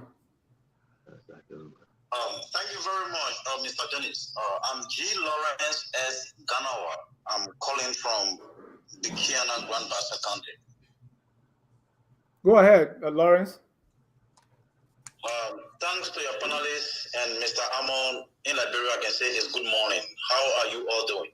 Great. Good morning, Lawrence. Thanks. Thank you. Let me firstly commend you, Mr. Jar, for hosting Mr. Ammon and that of the other panelists that are well-seated, articulating issues that really have to do with Liberia problems. I must commend, Mr. Grace for some of his, when you want to be critical, definitely accept being critical, because being critical sometimes lead to a whole lot of changes for people who want to definitely, represent or to lead masses of your people back home. And realistically, Mr. Ammon came to Liberia. He has a very good vision. Dr. Ammons. Dr. Ammon. He came to Liberia. He has a very good vision. I'm one of his followers, to be precise. I'm the county chairman for Grand Bassa on GAPL. Oh, wow. And yes, he even came to Grand Bassa. He did a whole lot of things. But Dr. Ammon on this platform is a world platform. But there are things you did that dissatisfy most of us that are following you. Out of one as a county chair, I don't even know when you back off. There was no communications written holistically to those that are following you. When you even left for America, when you came down, when you went back, I strongly believe 90% of those that are following you, don't even know whether you are in or out of Liberia. And Mr. Green says something that is very correct. When you are in America, you don't look down upon the people that you come and meet in Liberia. In some of your comments, you insulted us not too long by saying you said something that I even commented on it. That was a direct insult to your leadership. And I will definitely want you to withdraw that particular insult before the end of shows. I'm one young man that went around you and never went there to beg. Besides, if you can say it on this platform, I contributed to the process. But realistically, you left us in an assumption to nowhere. At the end, as a level-headed Liberians, definitely we have no option but to put our heads together to see which direction we think we can better push to, Mama Liberia. So to where we stand, there where we are. I'm monitoring the show, Mr. Ammon. You had a very good vision, but at a certain point in time, you got lost because you could not consult people. The word doctor is a degree, but definitely there are people who have wisdom. There are people who, just what Mr. Breeze was saying, you may have the education back there, but there are people down here, they may have even more knowledgeable to the adventure that you are going into. So I'm listening, and I will definitely want him to definitely withdraw most of those insults that he gives publicly when it comes to. What did he say was an insult? What are you referring to? He looked down upon the leadership of, Mr. Griff even decided calling him to order, but he did not definitely respond to that. Thank you. Thank you. You're welcome. Let me say this to Mr. Lawrence, that if I said anything that you thought was demeaning or disrespectful, that to me would be rude and wrong on my part, because never was it my intent to do anything like that to people. But I would still say that the Liberian people need to be trained, and I think that's what you're referring to. We need to be trained. We're not. That doesn't mean to train in the sense that you need to know how to act. No, we need training in different vocations. Is what I was saying. Now, the other thing is the reason why I was in and out of the country without many people knowing because of security reasons. So therefore, we kept that on the low so that everybody would not know about my incoming or going. So I apologize for that, but those things were supposed to have been handed down to the people on the county level so that they will understand that what has happened. I think one of the things I said to staff is that let me leave the country first, then you tell people say I'm gone, or let me come into the country first, then you tell the people that I'm here, but not to say I'm coming or I'm going. So I apologize for that too. But what was the security? Was your life at risk or something? Because people are there, right? Well, we just were being cautious. That's all. My life was never at risk. Okay, never at risk. But we just were being cautious. Was there a need for that? But you say well, certainly if you're running for president, you have to be able to have someone that in case of any thing that might arise. We already said not everybody gonna like you, and not everybody gonna be in your favor. Mr. Ammons, Dr. Ammons. Yes. When you talk like that, when the gentleman said you make insult, I think sometimes you say things that you probably mean something, but they mean something different. When you say train in Liberia, when you say train, people talk about behavior. Little behavior. Yeah, no, I wasn't talking about behavior. No. Listen to me now. I understand. Yeah, okay, that's one thing. That is a context. Right. Okay, the second thing now you just said, you want to be running for president, and then you go in the country, you say, I left for security reason. You know how bad that is for the country? You mean you just said it, you're vice presidential candidate. Somebody could just pick that up. Liberia is not secure for elections because a potential presidential candidate just said, I went there and I had to leave for security reason. I can't even tell people when I'm coming, when I'm going. So these things, I think the language, it's like this. Everything there's a try and error, and everything there's a learning process. Yeah. Perhaps I should not have, worded it like that or said that at all. But the fact of the matter is this, is that Liberia, as contrary to other people believe, is a safe country. Okay, because as I said, I was there and nothing happened to me. It's a safe country. The fact of the matter is that in the diaspora, people say, you gotta be careful when you go over there because they're gonna do this, they're gonna do that. So I just try to use precaution. That's all. Thank you. Okay. Thank you. Again, that's Dr. Ammons when his party was certificated. I'll be back while you show the pictures. And also, Dr. Ammons happened to pound some dumb boy there. you make me well. Thank you all. Our time is fast spent, and so we're going to be concluding now with our closing comments. First, before we do that, let me announce that this Sunday we're going to have some lawyers to talk about the Stanton Witherspoon case.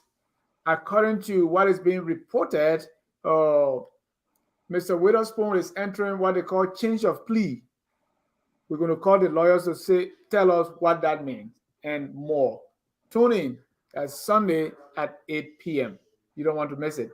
Also, as election comes, Vote Focus on Liberia has #1 in TV programming. We do it all: education, literature, history, business and finance, politics, economics, health, everything right here on Focus on Liberia. Please tune in and be a part.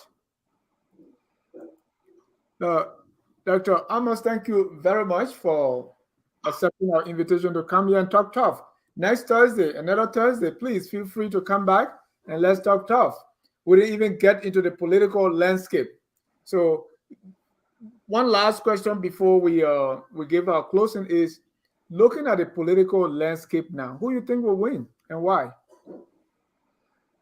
Well, that's a good question, and it deserves, a little bit more analysis than just speaking. But I will talk about the strengths and the weaknesses of those three men that I believe are front runners. They are 18. I don't know if we have No, front I said runners. that I believe that are front runners. That's my opinion. Okay, Everybody who is running deserve a chance, but there only can be one president at a time. So my thing is that because we're in a discussion right now, it would be imprudent for me to say which one is it that I'm going to be aligned with. But who are you in discussion with besides the CDC? However, CDC has the upper hand, I believe. And Borka comes in second, and of course Cummings, in my opinion, and will be third. But it could be the opposites. Who knows? Because Liberian people will have to speak, and when they have spoken, then we'll know who is who in the process. Well, what gives we are the upper hand? Because of the incumbency, he's been there before. The people know him. It's like, we'd rather be with the devil we know than the one we don't. Excuse that cliche. But the fact of the matter is that we need to make sure that there's a continuity of trying to make sure that the Liberian economy works for everyone. And therefore, if he were to win and I be there, I would help him to see whether he can accomplish that. Thank you. Thank you. We will go around the room for your closing. Let me start with Dr. Duke. Dr. Duke, well, I would thank Dr. Ammons for his thoughts, discussions, and frank speak. He's direct, and that can always get a politician in trouble. So, yeah, sometimes you have to look at words in the context, and that's very important.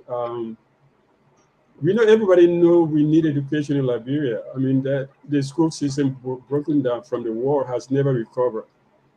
And talking about mechanics, yeah, we have mechanics, but they're not in a structure that allows them to benefit really from the trade.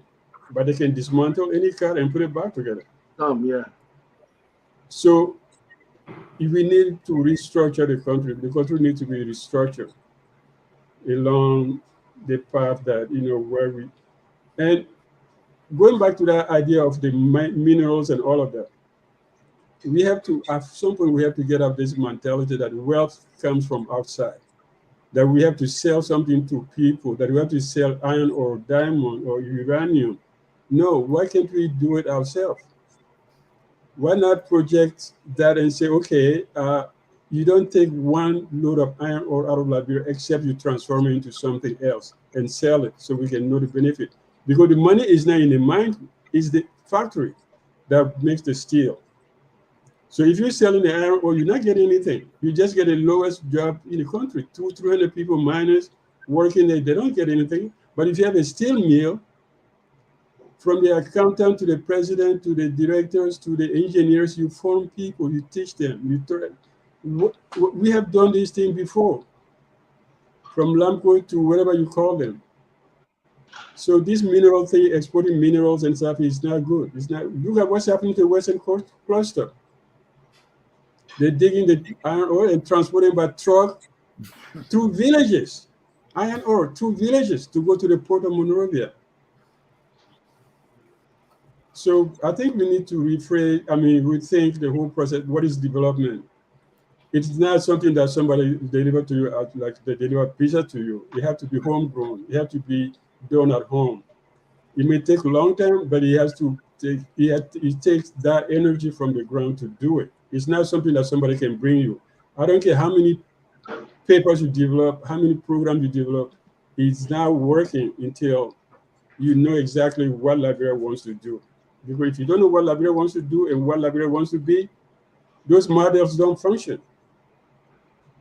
We have to get rid of our colonial mentality and say, we can do it.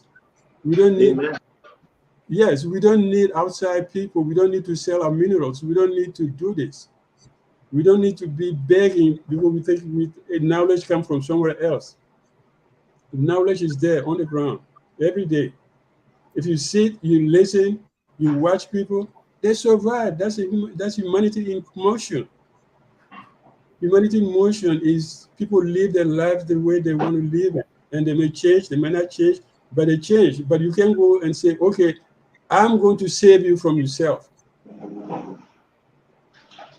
That could be a big problem. And then there is a big expectation gap in there. Because you can't save nobody, except those who want to be saved. Thank you. Honorable Grace, you're closing. Thanks again, Dennis, for providing this platform. Dr. Ammons, thanks for sharing your time, and Dr. Dugley for the brilliant input as well. So yeah, you were talking about finished products instead of raw material. Iron ore being one of those fine products, finished product that has more value to what we export out there than just extracting raw material from our soil. Yeah. So I would go to the color. A color said I'm always hard on opposition and not on the ruling party. The discussion, if you follow up, is about Dr. Telford Ammons and his dropping out of the race. So the whole program was centered around, and discussion was centered around our guest we have in studio today. So that's why I can't deflect and go and bash the government when I have a topic and a theme to discuss. Many of times it always been about opposition. Questions come to me, I answer as it is. So if you need a time to talk about the government, we will go into that. That's not today's topics. Yeah. So what I would say is that we should all be sincere. We all have good vision. We have good intentions, I would say. Sometimes our intentions, we might think to ourselves is on the best path. And sometimes we go to implement it and understand that and find out later that we're on the wrong path. Like a favorite saying I always share that even the road to hell is paved also by good intentions. So that's why we think we're doing too much, and then the result comes we fail, and we wonder why did we didn't succeed? Why did we fail? And then that's when blame games come in. Then we blame everybody around us. We blame every situation, and then blaming ourselves. So leadership, when leadership lacks strategic discipline, as a leader, the leader creates the appearance of leadership who believes in self-indulgence, blame game, and short-sightedness. And that's what I just said. So we should be focused. We should be able to do our groundwork. We should be able to plan properly. We should be able to translate into the people we form, the team we form around us, so that they are able to realize those visions and then bring the desired results. And moving on, I think it's about time that we caution all of those leaders, all of those aspirants as well, and candidates to present to us proactive initiatives in developing strategies that will accomplish objectives and to solve problems and challenges. Because just relitigating and rehashing and representing the many problems we have there, we all know the problems. And that's not an issue. The issue is how do we solve it? So if you're coming opposition, you're alternative to the ruling party. You say you can do it better than them. So what are the plans? What are your objectives? What are your strategies? Those are the things we look for. And that will inform our decision in we are loyalty or follow you or give you a chance or not. So that is not for just one individual, not for the store. But if you I know you still have the interest in running. So we should also make sure that we have a better platform, understanding what the situation is, not just rehashing it, but being able to come with concrete plans. We know we don't have electricity. We know we don't have this. We know all of those problems. So what I will end with is leadership, vision, strategy, action, and results. And then the plenty talking, at least that we can really get that. So Liberia is for all of us. Liberia is our home. Being back home in Liberia in the diaspora is one place. It's a common denominator for all of us. It's our proud land, and we are all resilient. What a year of there. There's no division. Liberia, we should all uphold Liberia, regardless of which political party, regardless of which opposition group, regardless of what. Because Liberia has always been preserved, not only for ourselves, but for our children, our future generation. We're blessed to have a vibrant youth population, and if we don't lead them well, I mean, that would be a disaster for us. Thank you for having me. Thank you. Dr. Ammons, you have the last word. Well, first of all, I want to say thank you, Dennis, once again for having me, and Dr. Dukley and Honorable Greaves. Thank you guys so much. You know, I appreciate the hard questions and comments that were made. So I take no exception whatsoever, because those are things that, you know, should be expected. Well, I'd like to take off where Honorable Greaves left off, and that is the vibrant 65% of the population of Liberia ages between 34 to I think 16 or 14. And with that said, is that we have to do something that is productive in that nation. Therefore, that's why I'm saying, it doesn't matter who becomes president, that we must put our arms around that person. Someone may not like we are because of X, Y, Z, or coming because of X, Y, Z, or boycott. But the fact of the matter is this: when they become president, that is our president. And we ought to put our arms around that person and say, come hell or high water, you are our president, and we're going to do everything in our power so that we can look good together. That's what leadership, in my estimation, is. When it isn't so much of showing that you have the chops to be a leader, but also having the capacity to be inclusive of others and bring them into the fold. And certainly at this point, all of these leaders that are running, they need our support. They need for us to be able to help in the process. So we're saying that. I want to end with this. You know, at times people say things and it doesn't hold well because other people hear it differently. Once again, I want to apologize that if you heard something that you thought that I was trying to be negative, I'm sorry. Well, I was not talking about the behavior. I was talking about the lack of education as far as training is concerned. But once again, remember now that no one is an island. Liberia is not an island.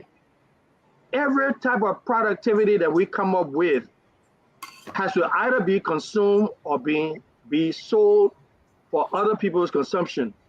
And if we do not come together to make sure that the products that we have that needs to be consumed in our soul, we will be called right back into the same quagmire that we find ourselves in.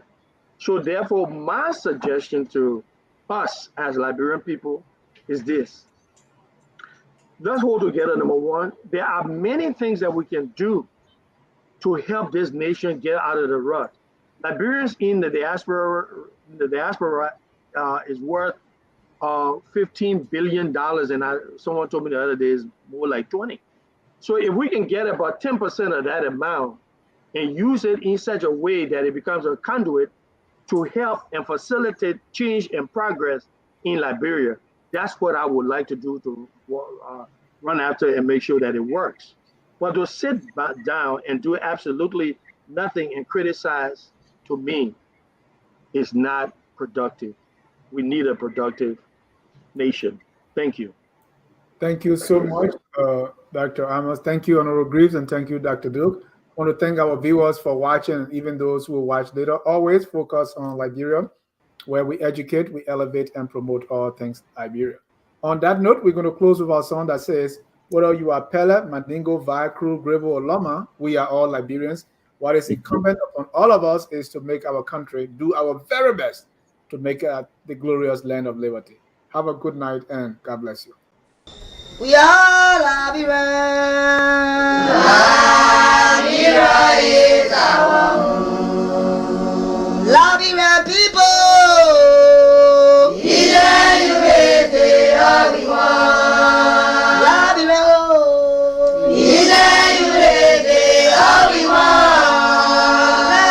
Labira.